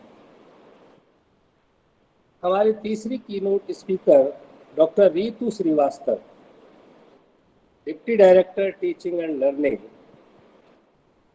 SP Jain school of global management, Dubai. आपका भी मैं आभार व्यक्त करता हूं। सतत विकास और पर्यावरण संरक्षण पर आप युवा हैं, इसलिए आप बधाई की पात्र हैं। आपको बधाई देता हूं कि आपने इस अवस्था में ही अंतर्राष्ट्रीय मंच को संबोधित किया है। मैं आशा करता हूं कि भविष्य में आप उत्तरोत्तर विकास करें। और हाल ही doctor Shashi Verma, professor political science, Maharani Sudarshan college Bikaner, Rajasthan, आपने नारी सशक्तिकरण पर अपना प्रभावी व्याख्यान प्रस्तुत किया।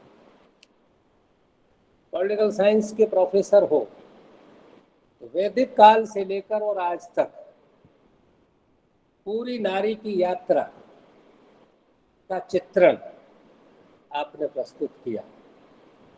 निश्चित रूप से आप बधाई की पात्र हैं। मैं इतना कहना चाहूंगा कि जब वैदिक काल की बात करें तो गार्गे और मैत्रेयी जैसी विदुषियां, लो बैटरी दिखा रहा है,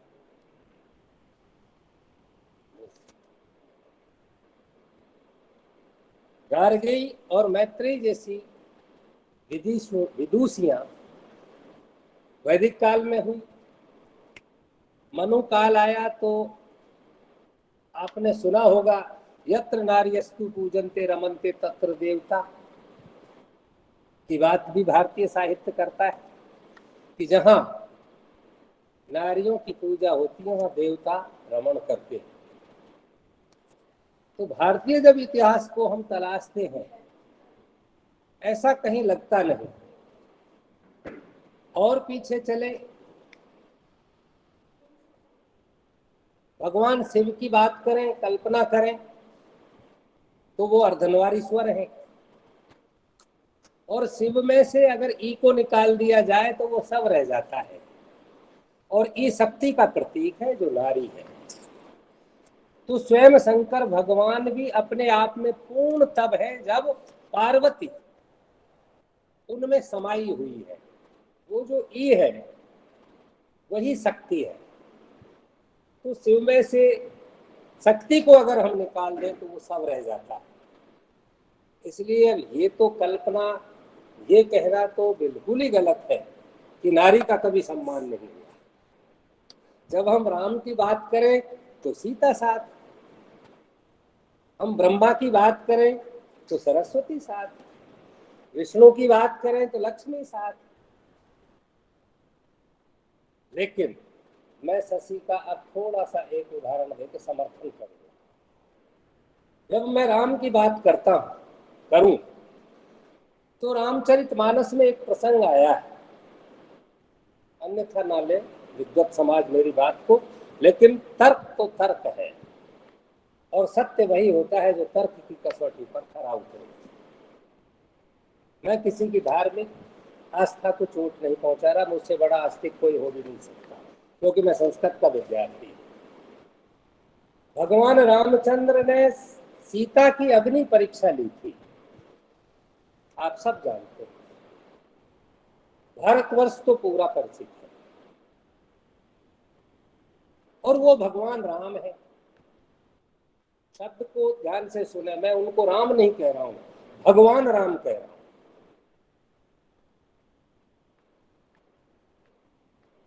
अब राम को मुझे बचाना है तो मैं कहूंगा मर्यादा पुरुषोत्तम है।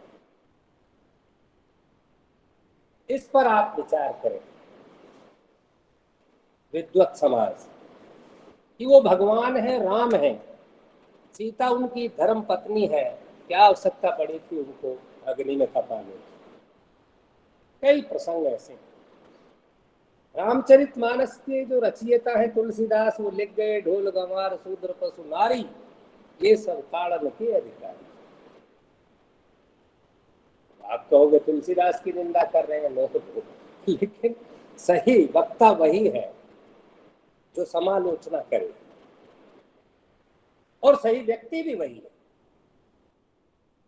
और जो समालोचक है वही सत्य तक पहुंच सकता है, वरना तो विचारधाराओं में बह जाएगा। मैं इसका अनुयायी हूं तो वो उधर ही जाएगा, वो उसका अनुयायी है तो उसी की बात करेगा, चाहे वो गलती क्यों ना। क्योंकि हम शिक्षक हैं, प्रोफेसर हैं, बुद्धिजीवी हैं, हमारा दायित्व है समाज को दिशा दिखाना।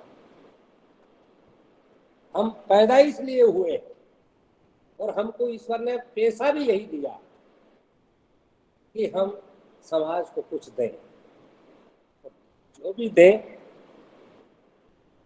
वो ऐसा हो जो तार्किक हो।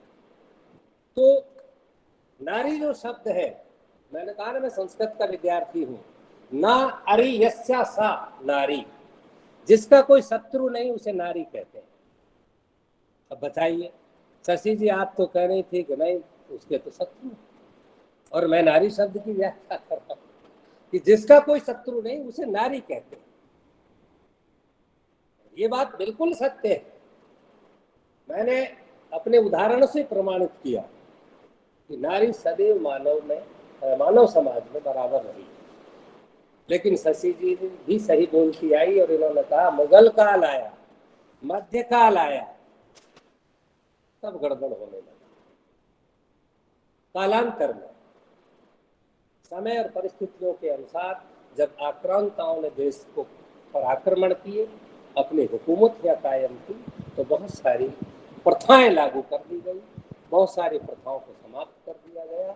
जैसा स्वाभाविक है, आक्रांता कोई भी होगा वो अपनी चीजें उस देश पर थोपता है, और इससे समाज में विकृतियां पैदा हुई।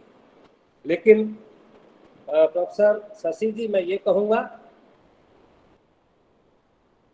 कि पुरुषों, आप अपने भाषण में कहती भी रही हैं कि पुरुष ही दोषी नहीं है, और मैं भी इस मंच से कई बार कह चुका हूँ कि नारी के लिए नारी भी दोषी है।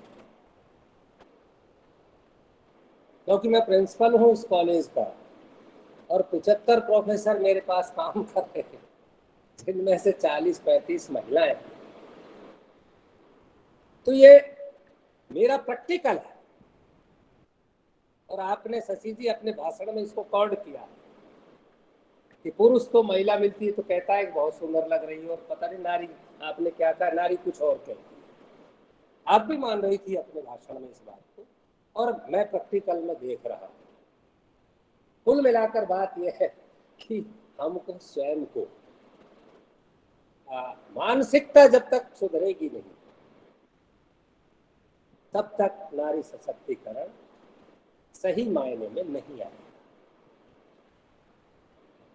हर घर में माँ है, बेटी है, बहन है, पत्नी है, पुत्री है, उन सबके प्रति जो भाव है वो जब सामान्य समाज के साथ हो जाएगा कि जैसे मेरी बेटी है वैसे उसकी बेटी भी मेरी बेटी है, जैसी मेरी पत्नी है वैसे ये भी किसी की पत्नी है, जब तक ये भाव पुरुष और नारी में बराबर का नहीं आएगा समाज में, और इसका जो मूल आधार है, आप अपने भाषण में कह रही थी शिक्षा, और बहुत सारी कुछ प्रथाएं हैं जिनको त्यागना पड़ेगा। हो सकता है कालांतर में रही होंगी, और हम देख रहे हैं कि पर्दा प्रथा, दहेज प्रथा, बहुत सारी चीजें, बाल विवाह है ना, उनको हमने छोड़ा है भारतीय समाज में। और भी कुछ अभी लागू है उनको छोड़ना होगा और समाज छोड़ रहा है। कुल मिलाकर प्रोफेसर शशि जी, धन्यवाद आपको कि आपने बहुत नारी सशक्तिकरण पर और बड़े सशक्त विचार व्यक्त किए। ये कदर आप साधुवाद की पात्र हैं। अगले हमारे स्पीकर डॉक्टर दिनेश शर्मा है, जो मोटिवेशनल स्पीकर है, ख्यातनाम अलवर के हैं। पर्यावरण संरक्षण पर आप अपना प्रभावी प्रेजेंटेशन देंगे, मैं ऐसी आशा करता हूँ। और इनके बाद डॉक्टर अगम माथुर हैं, जो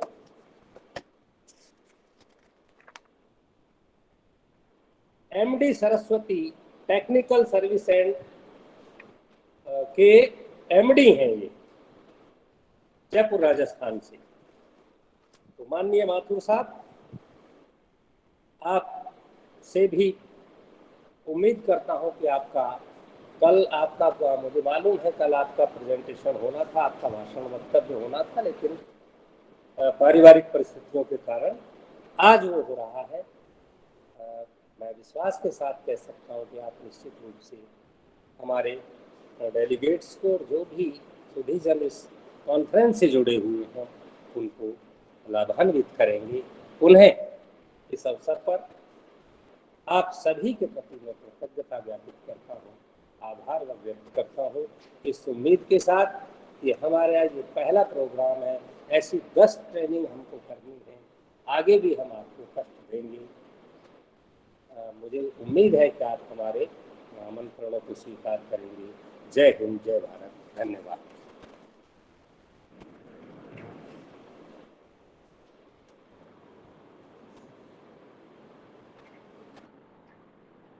Pin karo. Thank you so much, sir, for your support. We value the insight and guidance you provide to all of us, and your words of encouragement keeps us motivated throughout, and your presence is very, very important to us. Now it's time for our 19th keynote address to be delivered by Dr. Dinesh Kumar Sharma, who is a retired principal and ex-NCC officer. He is also an announcer for All India Radio. Dr. Sharma has a multi-facet personality, and he's a producer, director, script and jingle writer, storyteller, voiceover artist, master of ceremony, and he has anchored more than 2,000 programs, and a poet. He is a national level master trainer for election process and the recipient of State Award for School Development. Dr. Sharma has also received Best Audio National Award and judged many TV shows as well. So Dr. Sharma, हम आपका बहुत बहुत स्वागत करते हैं, आपका अभिनंदन करते हैं। आप अलवर की मानी हुई आवाज है और आपको यहाँ पे हर कोई बहुत अच्छे से जानता है। तो अब मैं चाहती हूँ आप अपने लेक्चर की शुरुआत करें। Thank you. पिन अप करो।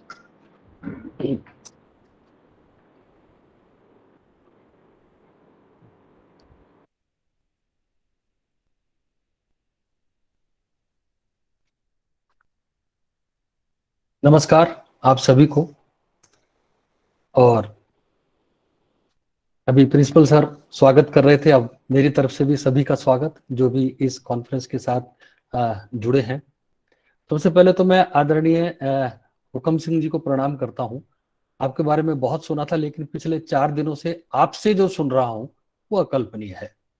आपका ज्ञान और आपकी विचार को तो भी प्रणाम करता हूं, और आपसे जो ऊर्जा प्राप्त हो रही है उसको भी नमन करता हूं।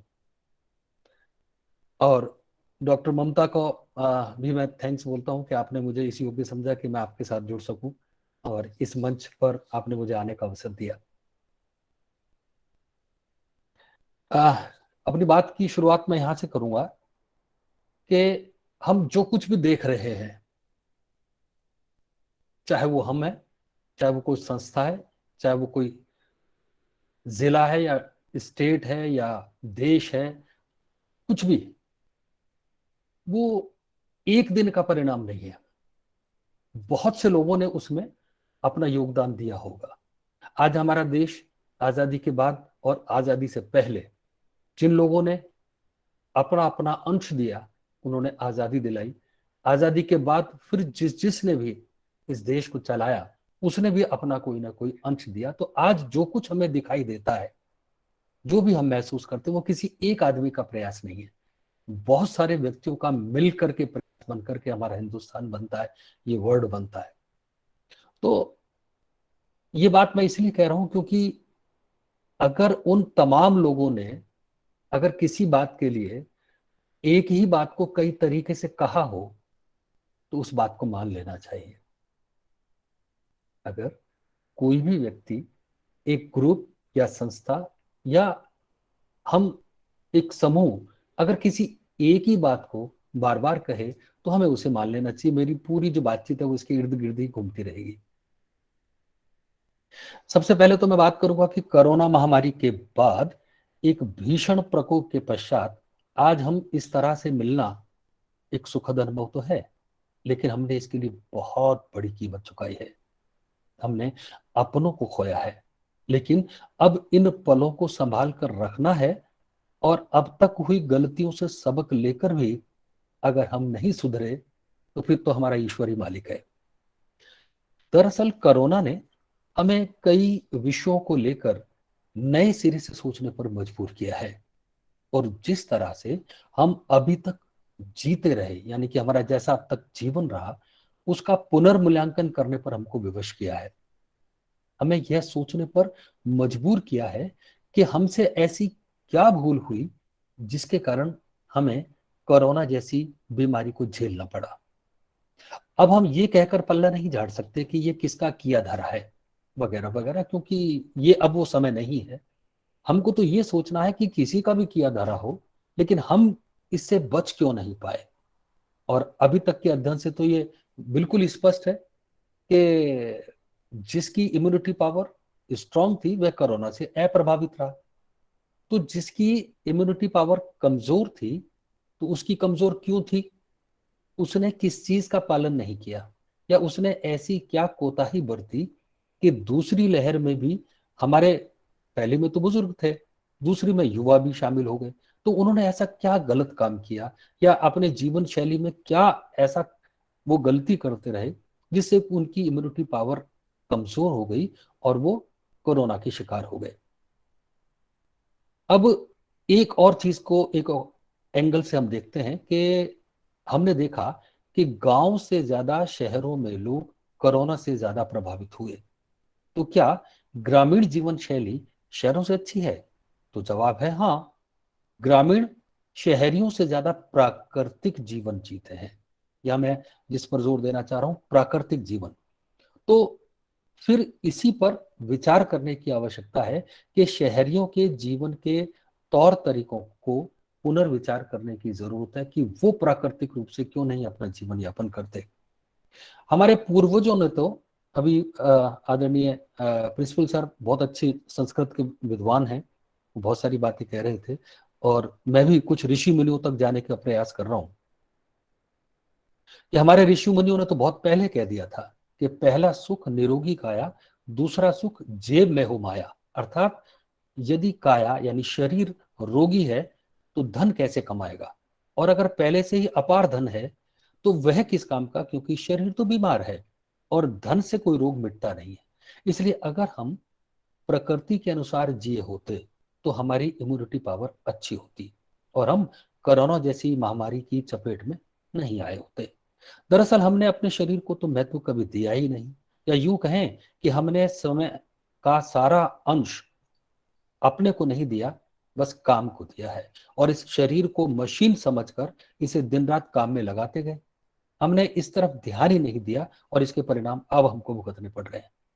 इस कोरोना ने हमें सिखाया कि हमें स्वयं को भी समय देना चाहिए। हम जितना अप्राकृतिक जीवन जिएंगे उतना ही बीमारियों से ग्रसित होते जाएंगे और जितना प्राकृतिक रहेंगे उतना ही प्रकृति हमें सपोर्ट करेगी और हमें जीवन शैली को सुधारने का मौका मिलेगी और हम दीर्घायु होंगे। इसका एक जीता जागता उदाहरण अभी हाल ही में हमारे हिंदुस्तान में देखने को मिला कि अभी 125 साल के योग गुरु स्वामी शिवानंद को पद्मश्री से सम्मानित किया गया। आप गौर करें, 125 साल की उम्र है उनकी पहले तो उनकी आयु देखकर ही आश्चर्य होता है, दूसरा उनकी चुस्ती फुर्ती देखकर तो और भी हैरानी हुई। और 125 वर्ष में भी उन्हें बुजुर्ग कहने में झिझक होती है। और जब उनसे हम इस रहस्य के बारे में पूछ रहे थे तो उन्होंने समझाया कि वो किस तरह प्राकृतिक जीवन जीते हैं। उबला हुआ खाना खाते हैं, ना दूध पीते हैं, ना नमक और ना मीठा खाते हैं। अपने खान पान में वो पूर्णतया सादगी बरतते हैं, दिन में सोते नहीं है और नियमित योग करते हैं। अब ध्यान करें, कोरोना काल में जब पूरा विश्व लॉकडाउन के कारण रुक गया था, हर जगह चारों तरफ सन्नाटा ही सन्नाटा था। ना कोई हलचल थी, ना कोई शोर शराबा, बस चारों तरफ एक अज्ञात भय था। लेकिन प्रकृति बिल्कुल अकेली हो गई थी, क्योंकि उसे छेड़ने वाला खुद लॉकडाउन में था। तो प्रकृति ने स्वयं को कैसे ठीक कर लिया, इसका एक बेहतरीन उदाहरण और देखिए आप, कि जिस गंगा को हम साफ करने के लिए अरबों रुपए की योजनाएं बनाकर साफ करने में लगे थे, वह गंगा लॉकडाउन के पहले 15 दिन में ही स्वतः साफ हो गई। और गंगा का जल कई जगह इतना निर्मल हो गया कि गंगा का तल दिखने लगा। कानपुर जैसे शहर में भी गंगा ने स्वयं को बिल्कुल साफ और निर्मल कर लिया।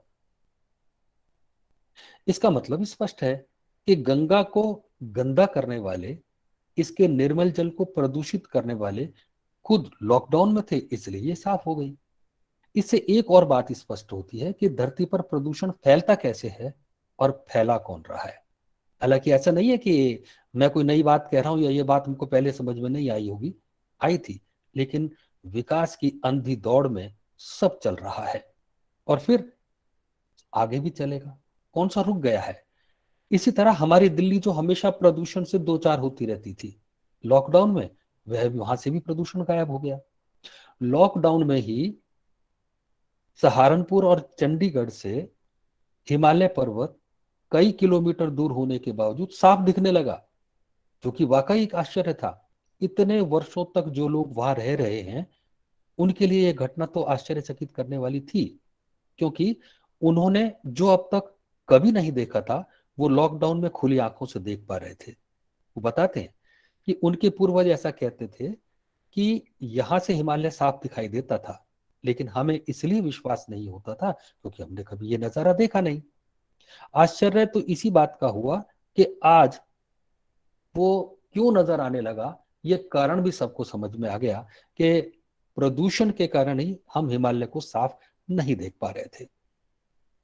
तो अभी भी समय है, समय रहते हम समझ जाएं और प्रकृति को बचाएं, तभी तो प्रकृति हमें बचा पाएगी। इसलिए कहते हैं कि जैसा बोएंगे वैसा ही तो काटेंगे। हम वर्षों से और विशेषकर कोरोना के पश्चात पिछले कई दिनों से प्रकृति की बात कर रहे हैं, ग्लोबल वार्मिंग की बात कर रहे हैं, इसके परिणामों की चिंता व्यक्त कर रहे हैं, इसके संरक्षण की बात कर रहे हैं।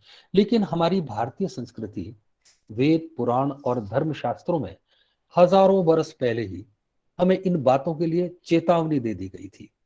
हमें कई तरह से समझा भी दिया गया था। हमें मंत्रों में प्रकृति के संतुलन की बातें बार बार बताई गई, लेकिन हम प्रकृति को लेकर अपने स्वार्थ के कारण बेपरवाही रहे। बस जब भी कोई अनुष्ठान होता है तो मंत्रों के औपचारिक उच्चारण के बाद हम उसका महत्व ही समाप्त कर देते हैं। आपने हमारे धर्मशास्त्रों में, हमारे हिंदू परिवारों में जहां कहीं भी कोई अनुष्ठान होता है या धार्मिक आयोजन होता है, हमें मंत्रोच्चारण के द्वारा अपने जितने भी प्रकृति के अवयव हैं उन तमाम को शांत करने और उनको हमें हमारे मुताबिक फल देने का हम प्रार्थना करते हैं। हम सूर्य को भी याद करते हैं, हम पृथ्वी को भी नमन करते हैं, हम अग्नि को भी नमन करते हैं, हम जल को भी नमन करते हैं, हम यहाँ तक कि कीड़े मकोड़ों को भी हम नमन करते हैं, प्रणाम करते हैं।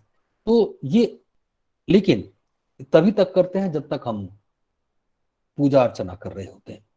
अब हम यहाँ से बात शुरू करते हैं कि एक प्रश्न आता है हमारी संस्कृति में कि हम हैं कौन। इस प्रश्न ने हमें कई बार झकझोरा है, लेकिन हमने समय समय पर इसका जवाब भी प्राप्त किया है। अब भारतीय दर्शन के अनुसार मनुष्य का शरीर 5 तत्वों से मिलकर बना है। इंसान इन्हीं 5 तत्वों से जन्मता है और अंत में इन्हीं में ही विलीन हो जाता है।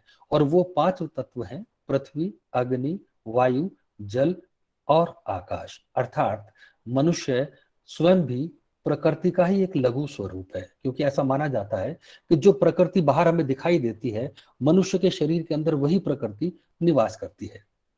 क्योंकि ये 5 तत्व मिलकर ही प्रकृति कहलाते हैं, इसलिए प्रकृति की तरह मानव शरीर का भी संतुलन जरूरी है। आयुर्वेद और नाड़ी विज्ञान ने तो इसे और सूक्ष्म करते हुए मानव शरीर में 3 तत्वों के संतुलन की बात की है, वात, पित्त और कफ, और कहा है कि इनके संतुलन से ही मानव ठीक रहता है और असंतुलन से बीमार हो जाता है। इस दोष को त्रिदोष कहा गया है, यानी वात, पित्त और कफ का अगर बैलेंस बिगड़ जाए तो इसे त्रिदोष कहते हैं। इसलिए आयुर्वेदाचार्य किसी भी बीमारी पर इन्हें संतुलित करने की बात कहते हैं। इसी तरह प्राकृतिक चिकित्सक मनुष्य के बीमार होने का कारण 5 तत्वों का असंतुलन मानते हैं और मानव शरीर में इन्हीं का संतुलन बैठाकर इलाज करते हैं। और मनुष्य के शरीर को जब इन 5 तत्वों के संपर्क में लाया जाता है तो वह स्वतः ही ठीक हो जाता है। हमारे शास्त्रों और चिकित्सा विज्ञान में केवल समस्या ही नहीं बताई गई, बल्कि उसका समाधान भी बताया गया है। और उन्होंने जो तय किया और कोई नहीं कर सकता। मसलन हमारी भारतीय रसोई स्वयं एक सूक्ष्म औषधालय है। रसोई में मसालों का संग्रह मनुष्य की जीभ का स्वाद बढ़ाने के साथ साथ उसके स्वास्थ्य का भी ख्याल रखता है। जिस किसी ने भारतीय मसालों की खोज की होगी वो शर्तिया कोई ना कोई वैज्ञानिक ही रहा होगा। हमारी दादी नानी स्वयं घरेलू चिकित्सक भी होती हैं। आप देखिए, चावल बनाते समय वो चावलों में कड़ी पत्ता, तेज पत्ता, काली मिर्च, दालचीनी वगैरह वगैरह डालती हैं। इससे स्पष्ट है कि वो चावल तो कफ और वित्त का विकार का कारक होता है और ये मसाले उन विकारों को दूर करते हैं।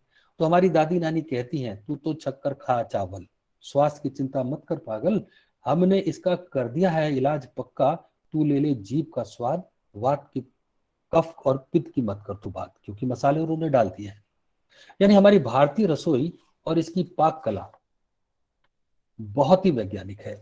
मिट्टी के चूल्हे, सूखी लकड़ियों से अग्नि पैदा कर मिट्टी के बर्तन में खाना पकाना, मिट्टी के बर्तन में पानी, दही, छाछ, मक्खन और मिट्टी के तवे पर चपाती पकाना, यह सभी मनुष्य के शरीर में पृथ्वी यानी मिट्टी तत्व के लिए उत्तरदायी हैं। लेकिन आधुनिकता की दौड़ में हम इन सब बातों को आंखें बंद करके दरकिनार करते गए। मिट्टी के चूल्हे की जगह गैस और मिट्टी के बर्तनों का स्थान कुकर और स्टील का या जस्ते के बर्तन लेते चले गए और हम प्राकृतिक से अप्राकृतिक होते चले गए। हम सुबह से लेकर रात सोने तक जिन वस्तुओं का प्रयोग करते हैं उनकी एक सूची बनाएं और जांचें कि हम पहले क्या इस्तेमाल करते थे और हमारी दिनचर्या क्या थी और अब क्या है, तो हम स्वयं इसकी जांच कर पाएंगे। हमारा ज्योतिष विज्ञान, मैं ज्योतिष की बात कर रहा हूं, कि ज्योतिष विज्ञान भी मानव शरीर को प्रकृति का ही एक रूप मानता है। मानव शरीर और ब्रह्मांड की समानता पर पुराणों और धर्म ग्रंथों में व्यापक विचार हुआ है। जो ब्रह्मांड में है वह मानव शरीर में भी है और ब्रह्मांड को समझने का श्रेष्ठ साधन मानव शरीर ही है। इसे सूक्ष्म ब्रह्मांड कहा जाता है। ऐसा माना जाता है कि एक शरीर में कई सूक्ष्म शरीर होते हैं। समाज वैज्ञानिकों ने भी सावयवी सादृश्यता के सिद्धांत को इसी आधार पर निर्मित किया है। मानव शरीर और संपूर्ण समाज को एक दूसरे का प्रतिबिंब माना है। सौर मंडल को ज्योतिष भली भांति जानते हैं। इसी सौर मंडल में व्याप्त 5 तत्वों को प्रकृति ने मानव निर्माण हेतु पृथ्वी को प्रदान किए गए मानव शरीर, जल, अग्नि, पृथ्वी, वायु और आकाश तत्व से निर्मित किया। ज्योतिष ने सौर मंडल के ग्रहों, राशियों और नक्षत्रों में इन्हीं तत्वों का साक्षात्कार कर अपने प्राकृतिक सिद्धांतों का निर्माण किया। इसी तरह ज्योतिष का फलित भाग इन ग्रहों, नक्षत्रों और राशियों से मानव शरीर पर प्रभाव का अध्ययन करते हैं। जो 5 तत्व इन नक्षत्रों और राशियों में हैं, वो ही मानव शरीर में भी हैं। इसलिए मानव शरीर पर इनका गहरा प्रभाव है। ज्योतिष ने 5 तत्वों में प्रधानता के आधार पर ग्रहों में इन तत्वों को अनुभव किया। मसलन रवि और मंगल ग्रह अग्नि तत्व के ग्रह हैं, और अग्नि तत्व शरीर की ऊर्जा और जीने की शक्ति का कारक है। अग्नि तत्व की कमी शरीर के विकास को अवरुद्ध कर रोगों से लड़ने की शक्ति को कम कर देती है। शुक्र और चंद्रमा जल के तत्व हैं। शरीर में स्थित जल शरीर का पोषण करते हैं। जल तत्व की कमी आलस्य और तनाव उत्पन्न कर शरीर की संचार व्यवस्था पर विपरीत प्रभाव डालती है। जल और मन दोनों चंचल हैं, इसलिए चंद्रमा को मन का कारक तत्व प्रदान किया गया है। शुक्राणु जल में ही जीवित रहते हैं, जो सृष्टि के विकास और निर्माण में महत्वपूर्ण है, और शुक्र काम जीवन का कारक है। यही कारण है कि हमारे भारतीय समाज में शुक्र ग्रह के अस्त होने पर विवाह के मुहूर्त आदि नहीं निकलते। बृहस्पति और राहु आकाश तत्व से संबंध रखते हैं। ये व्यक्ति के पर्यावरण और आध्यात्मिक जीवन से सीधा संबंध रखते हैं। बुध पृथ्वी तत्व का कारक है।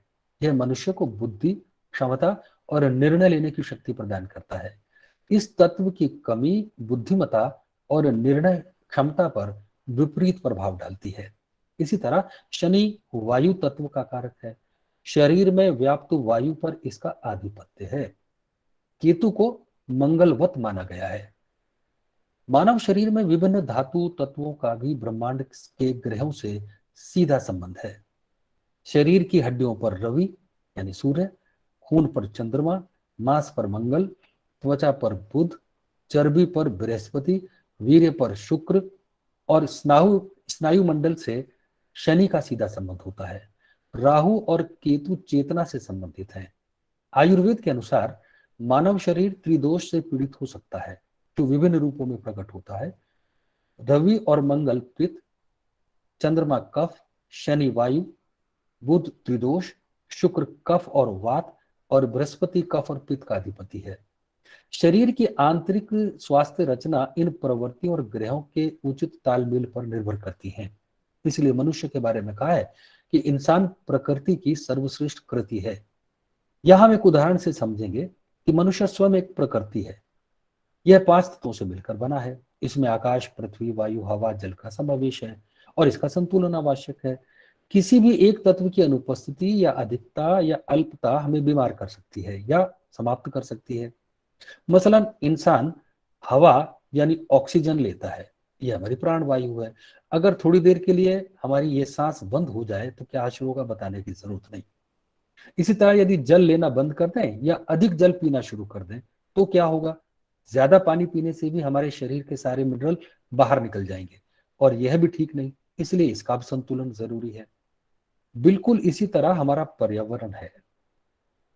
इसमें यही 5 तत्व शामिल हैं: आग, पानी, हवा, पृथ्वी, आकाश, और इनका संतुलन बिगड़ते ही किसी भी एक तत्व की अधिकता या अल्पता या कमी से दुर्भाग्यशाली समय आना निश्चित रूप से संभव है।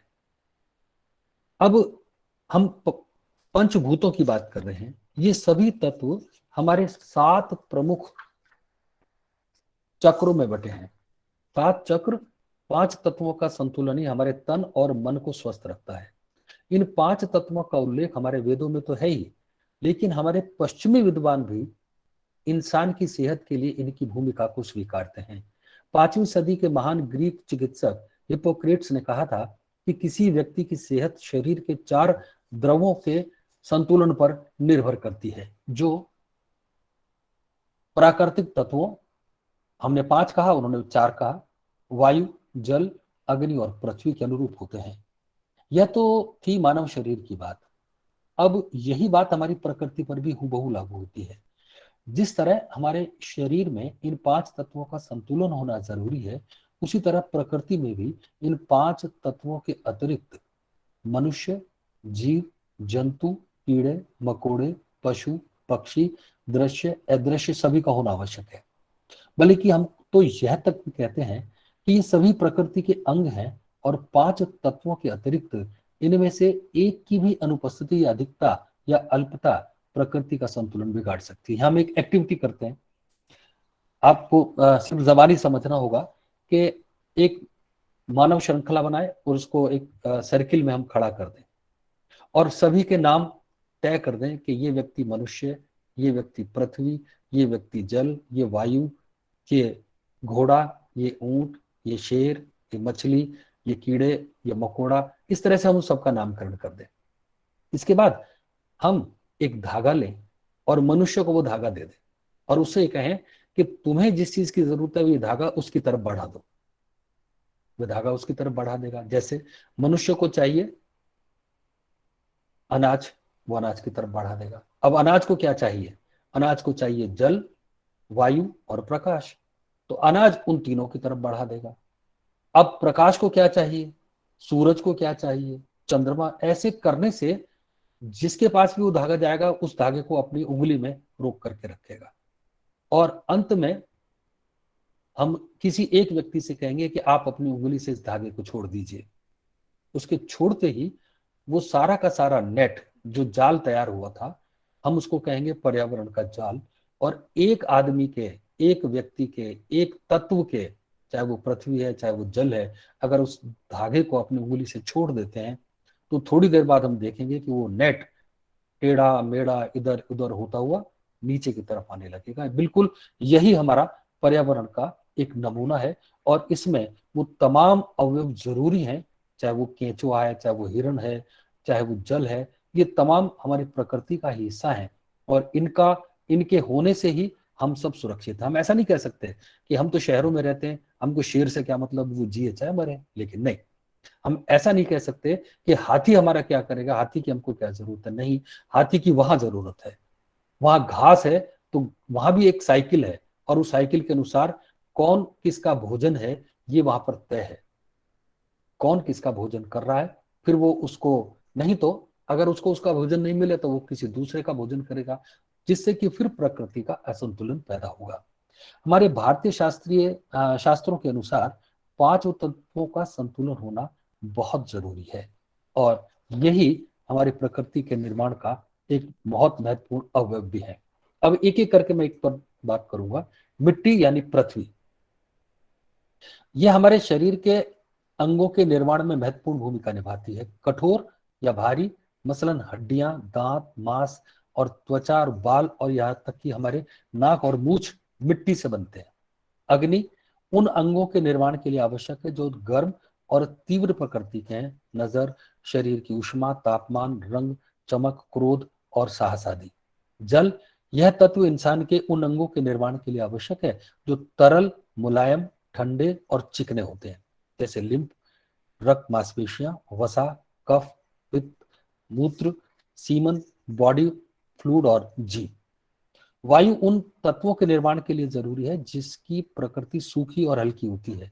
यह तत्व शरीर की गति और मूवमेंट से भी जुड़ा हुआ है, जैसे गति नाड़ी, सभी संवेदी और तंत्रिका संबंधी गतिविधियां, श्वसन, आंखों का खुलना और बंद होना आदि। आकाश, यह उस तत्व के निर्माण के लिए जरूरी है जो हल्की और सघन प्रकृति के होते हैं। यह 2 अंगों को एक दूसरे से अलग करता है और उनके बीच की खाली स्थान का निर्माण करता है, जैसे रक्त नलिकाएं, मांसपेशियां आदि। अब जितना हम आधुनिक जीवन जी रहे हैं, हम मिट्टी से दूर हो रहे हैं। हम जो भी शहर में रहता है वो अपने बच्चों को कभी भी धूल या मिट्टी के अंदर खेलने की इजाजत नहीं देता और ये एक स्टेटस के भी खिलाफ माना जाता है। हम बच्चों को बाहर नहीं खेलने देते। इससे हम ये सोचते हैं कि बच्चों में इससे बीमारी आएगी, लेकिन ऐसा नहीं है। मिट्टी हमारी बहुत सी बीमारियों का इलाज करती है। प्रदूषण रहित मिट्टी कुछ बैक्टीरिया जैसे माइक्रोबैक्टीरियम, वैक्यूई और लैक्टोबैसिलस बुल्गारिकस आदि हैं जो हमारे इम्यून तंत्र, मस्तिष्क कार्यप्रणाली और मूड पर अच्छा असर डालते हैं। इसलिए अनेक स्थानों पर मिट्टी तत्व के कमी के चलते हमें मडबात की सलाह दी जाती है। प्रकाश तत्व की कमी के चलते हमारे भारतीय शास्त्रों में सूर्य नमस्कार को बताया गया है और प्रतिदिन सूर्य को जल चढ़ाने से जल से प्रतिबिंबित होकर जल चढ़ाने वाले के शरीर पर पड़ने वाली सूर्य की किरणें अग्नि तत्व को बढ़ाती हैं। आज हम सारा दिन बंद कमरों में रहते हैं, कूलर एसी में रहते हैं, इससे अग्नि तत्व की कमी आ जाती है। इसलिए विदेशों में सनबाथ का प्रचलन है। इसमें मनुष्य नंगे बदन घंटों समुद्र के किनारे जमीन पर लेटा रहता है। इससे अग्नि, हवा और मिट्टी तत्व का संतुलन होता है। विश्व में हिंदुस्तान एक ऐसा देश है जहां पर्यावरण को लेकर प्राचीन काल से ही इंसान चिंतित दिखाई दिया। हम मानते हैं कि इंसान का शरीर 5 तत्वों से मिलकर बना है: पृथ्वी, वायु, जल, अग्नि। और हमारे पूर्वजों ने तो वेदों में, धर्मशास्त्र और ग्रंथों में ऐसी स्थायी व्यवस्था दी जिससे आने वाली पीढ़ियां सबक ले सके। ऐसी अनेक घटनाएं और व्यवस्थाएं बताती हैं कि हमारे पूर्वजों को पर्यावरण की कितनी चिंता थी। हमारे देश में किसी भी सामान्य अनुष्ठान या धार्मिक अनुष्ठान से पूर्व हम प्रकृति, वनस्पति, सूर्य, चंद्रमा, पृथ्वी, वायु के लिए प्रार्थना करते हैं और सभी के भले की कामना करते हैं। वसुधैव कुटुंबकम की पैरवी करते हैं। हम हमारे हर अनुष्ठान से पहले स्वास्तिक मंत्र पढ़ते हैं, सभी ग्रहों की शांति की बात करते हैं, सभी की भलाई की बात करते हैं। लेकिन इसके बावजूद भी इंसान आंखें मूंद कर गलती पे गलती करता चला जाता है। हमारे पूर्वजों द्वारा स्थापित मूल्यों और वेद शास्त्रों में दी गई व्यवस्थाओं को दरकिनार करते हुए हम इस मोड़ पर आ चुके हैं कि हम तो जैसे तैसे अपना जीवन निकाल जाएंगे, लेकिन हम आने वाली पीढ़ियों के लिए बहुत बड़ी समस्या खड़ी करके जाने वाले हैं। हाल ही में कोरोना ने हमें बहुत कुछ सिखाया है।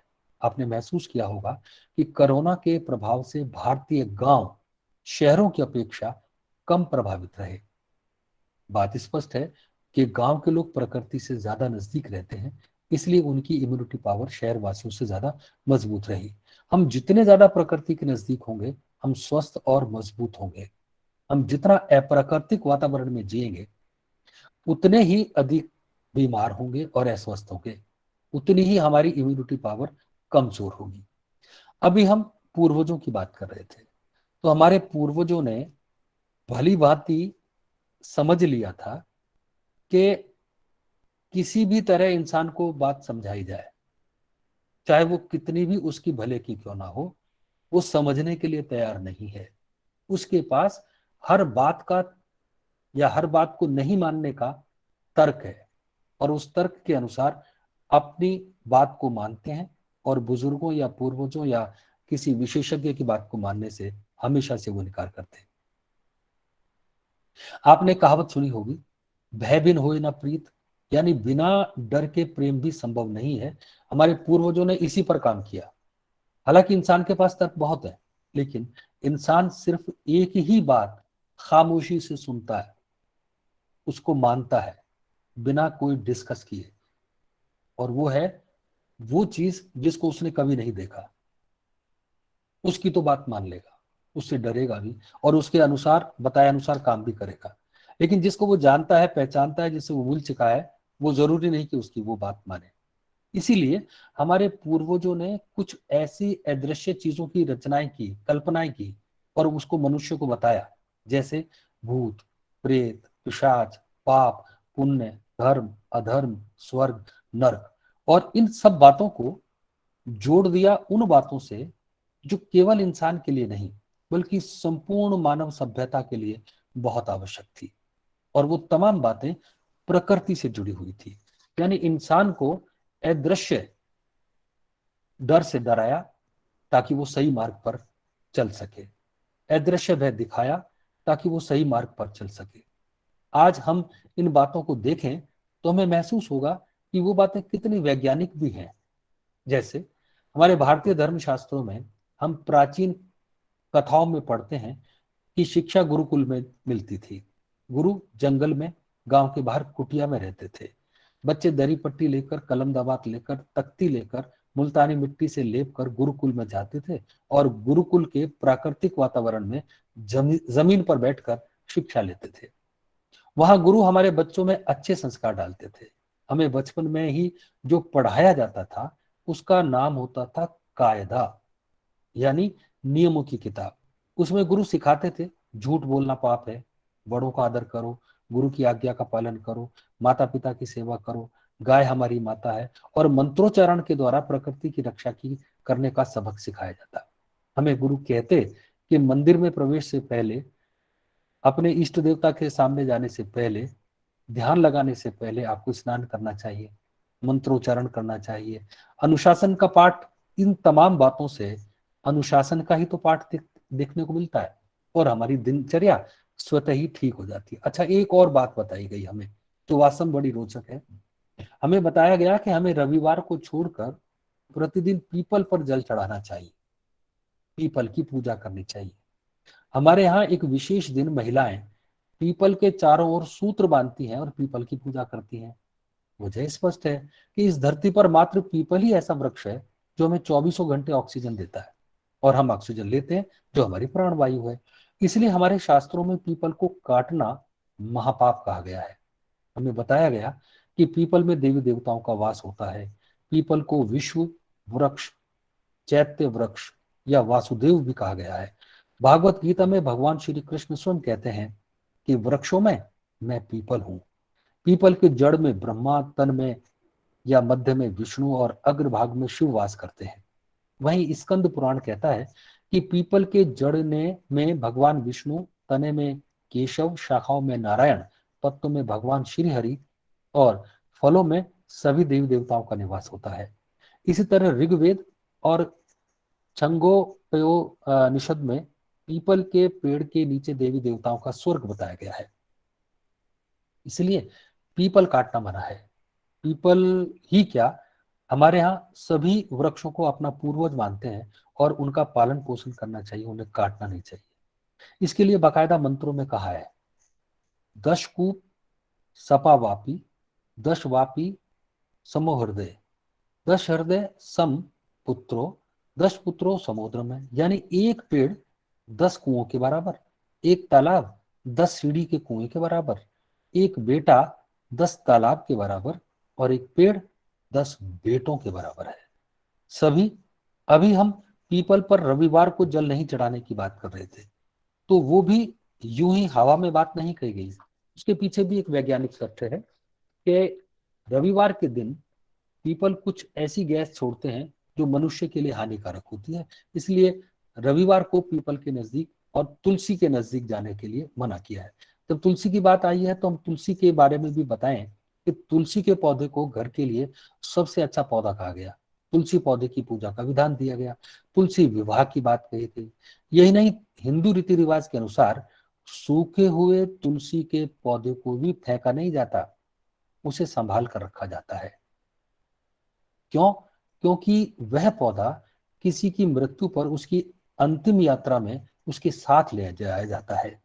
जबकि विज्ञान के अनुसार तुलसी का पौधा सबसे ज्यादा सकारात्मक ऊर्जा देता है और चिकित्सीय विज्ञान के अनुसार तुलसी का पौधा सबसे अच्छा एंटीबायोटिक है। वनस्पति को बचाने और पेड़ों की रक्षा के लिए कई उदाहरण हमारे देश में देखने को मिलते हैं। समय समय पर पेड़ों की रक्षा के लिए कई आंदोलन हुए, जिनमें पेड़ों के लिए लोगों ने अपनी जान तक दे दी। 1730 में राजस्थान के खेजड़ली गांव की अमृता देवी ने अपनी पुत्रियों सहित विश्नोई समाज की 363 महिलाओं के साथ मिलकर जिन पेड़ों को काटा जाना था, उन पेड़ों से चिपककर अपनी जान दे दी और वृक्ष रक्षा का अतुलनीय उदाहरण प्रस्तुत किया। राजस्थान की अमृता देवी से प्रेरित होकर भारत तिब्बत सीमा से लगे चमोली जिले से एक चिपको आंदोलन चला, जिसमें धरती के कोने कोने तक पर्यावरण चेतना जगाने के साथ वैश्विक प्रसिद्धि हासिल की अफ्रीकी महिला पर्यावरण कार्यकर्ता मुता बथई ने और पर्यावरण क्षेत्र में अच्छी चेतना जगाई और वनस्पति रक्षा का एक अच्छा संदेश भी दिया। वर्तमान की बात करें तो ओडिशा, झारखंड की लेडी टार्जन जमुना टुड्डू को कौन नहीं जानता। वे जिस गांव में रहती थी वहां इनका जन्म हुआ, वहां पेड़ बहुत कम थे, इसलिए वो पेड़ों के महत्व को भली भांति समझती थी। झारखंड के छोटे से गांव में इनका विवाह हुआ। यहाँ इनको प्रतिदिन जंगल जाकर लकड़ियां लानी होती थी और इन्हें लकड़ी से के लिए पेड़ों को काटना पड़ता था, लेकिन जो इनको बिल्कुल अच्छा नहीं लगता था। इसलिए इनके साथ जाने वाली महिलाओं से इस बात पर चर्चा की कि चूल्हा जलाने के लिए तो हरे पेड़ों को काटने की क्या जरूरत है, सूखी लकड़ी और पत्तों से भी तो काम चल सकता है। बस इसी विचार से प्रभावित होकर इन्होंने पेड़ों की रक्षा का जिम्मा ले लिया। कई बार जंगल माफिया से खूनी संघर्ष भी हुआ, लेकिन उन्होंने हिम्मत नहीं हारी और अंततः सफल हुई। 2003 में वृक्षों से भरी ट्रेन को रोकने के लिए जंगल माफिया से भिड़ गई और डटकर मुकाबला किया और माफिया को अपने काम में असफल कर दिया। इसी घटना में इनके पति भी चोटिल हुए, लेकिन उन्होंने बिल्कुल भी इस बात की परवाह नहीं की और पेड़ों को अपने परिवार मानती हैं और उनको राखी बांधकर उनकी रक्षा करती हैं और उनसे रक्षा की उम्मीद भी करती हैं। यहाँ एक राजस्थान के किसान का भी जिक्र करेंगे जिसका नाम है कान सिंह निर्वाण। यह प्रकृति और गाय के गोबर के प्रयोग से मनुष्य को प्रकृति की तरफ मोड़ने का सार्थक प्रयास कर रहे हैं। यहाँ वीडियो दिखाना संभव नहीं है, वरना आप इसे अवश्य न केवल एंजॉय करते बल्कि अपने जीवन में एक मील का पत्थर ये आपको साबित हो सकता है। आप इसे YouTube पर अवश्य सर्च करें। कान सिंह बहुत कम पानी से पेड़ों को जीवित रखने की भी उदाहरण प्रस्तुत करते हैं। तो आप अगर YouTube पर कान सिंह निर्वाण राजस्थान टाइप करेंगे तो उसके सारे वीडियो आप देख पाएंगे। अच्छा, हमारे यहाँ पर एक बहुत ही अच्छा भजन कह ले, गीत कह ले प्रसिद्ध हुआ और उसका टाइटल था देख तमाशा लकड़ी का। बहुत फेमस हुआ। आप इसको भी सुन सकते हैं YouTube पर या गूगल पर। और इस गाने में जन्म से लेकर मृत्यु तक पेड़ ही इंसान के जीवन में रहता है, यह समझाने का प्रयास किया गया है। मसलन हम जब पैदा होते हैं तो पलंग पर, पलंग लकड़ी का, और हम थोड़े से बड़े होते हैं तो जिस पालने में हमको झुलाया जाता है वो लकड़ी का। माना अब तमाम चीजें स्टील या लोहा उसका स्थान लेती जा रही हैं, लेकिन जो हुआ या जो होता है हम उसको नकार नहीं सकते और अंत में भी हम लकड़ी में ही समा जाते हैं। लकड़ियों के शव को, हमारे शव को लकड़ियों पर ही जला दिया जाता है। हम बूढ़े होते हैं तो भी लकड़ी हमारे हाथ में आ जाती है। हमारे भारतीय शास्त्र में तो चींटियों को भी भोजन देने की व्यवस्था की गई है और ऐसे कई उपाय बताए जाते हैं जिसमें चींटियों को चुग्गा डालने का प्रचलन है। और हकीकत में एक सिद्धांत है कि जिससे जो लिया उसी को लौटाओ। मनुष्य 5 तत्वों से मिलकर बना है। मृत्यु के पश्चात उसे 5 तत्वों को ही सौंप देना है या उसे अपने आप को उसी में ही समाहित हो जाना है। अब मिट्टी के बर्तनों का भी हम प्रयोग करते हैं, तो अगर हम इन तमाम चीजों को समय रहते अगर हम समझ जाएं और समझ जाएं तो निश्चित रूप से हम प्राकृतिक जीवन जिएंगे और प्राकृतिक जीवन जिएंगे तो रोगों से दूर रहेंगे। प्रकृति के जितना नजदीक रहेंगे उतना ही हम स्वस्थ रहेंगे। तो मेरी आप सबसे अनुरोध है कि जहां तक भी आप कोशिश हो, मैं ये नहीं कहता कि हम प्राचीन काल में लौट जाएं, क्योंकि आज निश्चित रूप से इंटरनेट का और गूगल का और आगे बढ़ने का जमाना है। हम पीछे तो नहीं लौट सकते, लेकिन हाँ, हम हमारे जीवन को कुछ संतुलित तो अवश्य कर सकते हैं, क्योंकि अगर हम पीछे लौट गए तो हम फिर पीछे रह जाएंगे, फिर हम दुनिया से पीछे रह जाएंगे, जो हम नहीं होना चाहते और ना ही हमें होना चाहिए। मैं आप सबका बहुत बहुत शुक्रिया अदा करता हूँ कि आपने मेरे वक्तव्य को सुना। आपका बहुत बहुत आभार। और अगर मैंने बीच में कहीं कोई त्रुटि की हो तो उसके लिए मैं क्षमा प्रार्थी हूँ। Thank you.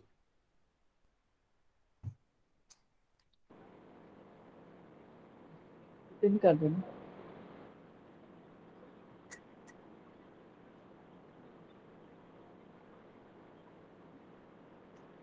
Thank you, Dr. Sharma, for such an enlightening and entertaining presentation on environmental equilibrium. You so rightly said that all Indian spices have medicinal value.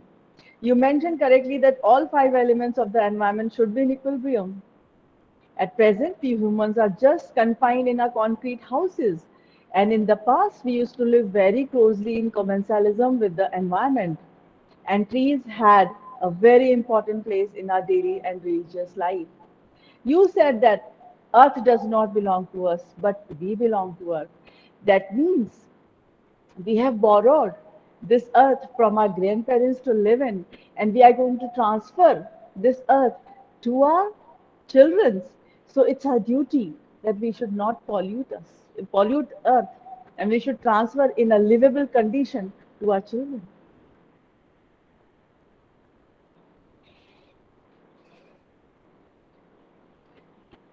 We appreciate having this mysterious area clarified. We really appreciate this. Please accept our sincere thanks. And I want to tell you that we are going to have 10 trainings like this, and I really hope that you will join our hands in this noble job and will be with us in every training. And I would also extend a cordial invitation to you in our offline conference, which is scheduled to be held from 11th to 13th of August 2022. And we would love to hear this beautiful voice of Alwar there as well. Thank you so much for being with us this late, and have a great rest of the day ahead. It was a wonderful, wonderful presentation. Thank you so much, sir. Thank you. Thank you. Thank you.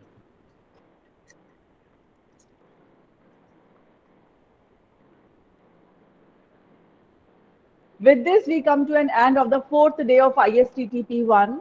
I would like to extend my heartfelt thanks to all the speakers who are very learned and knowledgeable scientists of their field, and they have spared their valuable time to be with us here in this training program. I would like to tell all the speakers that we, the organizers and the participants, are very happy and delighted to have you here with us. And I hope that you all had a wonderful time too with us. The feedback form will be circulated in the WhatsApp groups and on the Telegram group, and will be open till 12 a.m. today. I would request all the participants to kindly fill the feedback form, as your critical views are very important for us, so that we can further improve on the training. So now, this is Dr. Mamta Sharma, Organizing Secretary of ISTTP 1, along with my team, is signing off from the campus of RRC Alwar, and we will see you tomorrow again at 11 a.m. sharp Indian Standard Time, with new speakers and a bunch full of knowledge waiting for you. So stay tuned. Have great rest of the day ahead. Take care. Be safe. See you. Bye-bye. Meeting and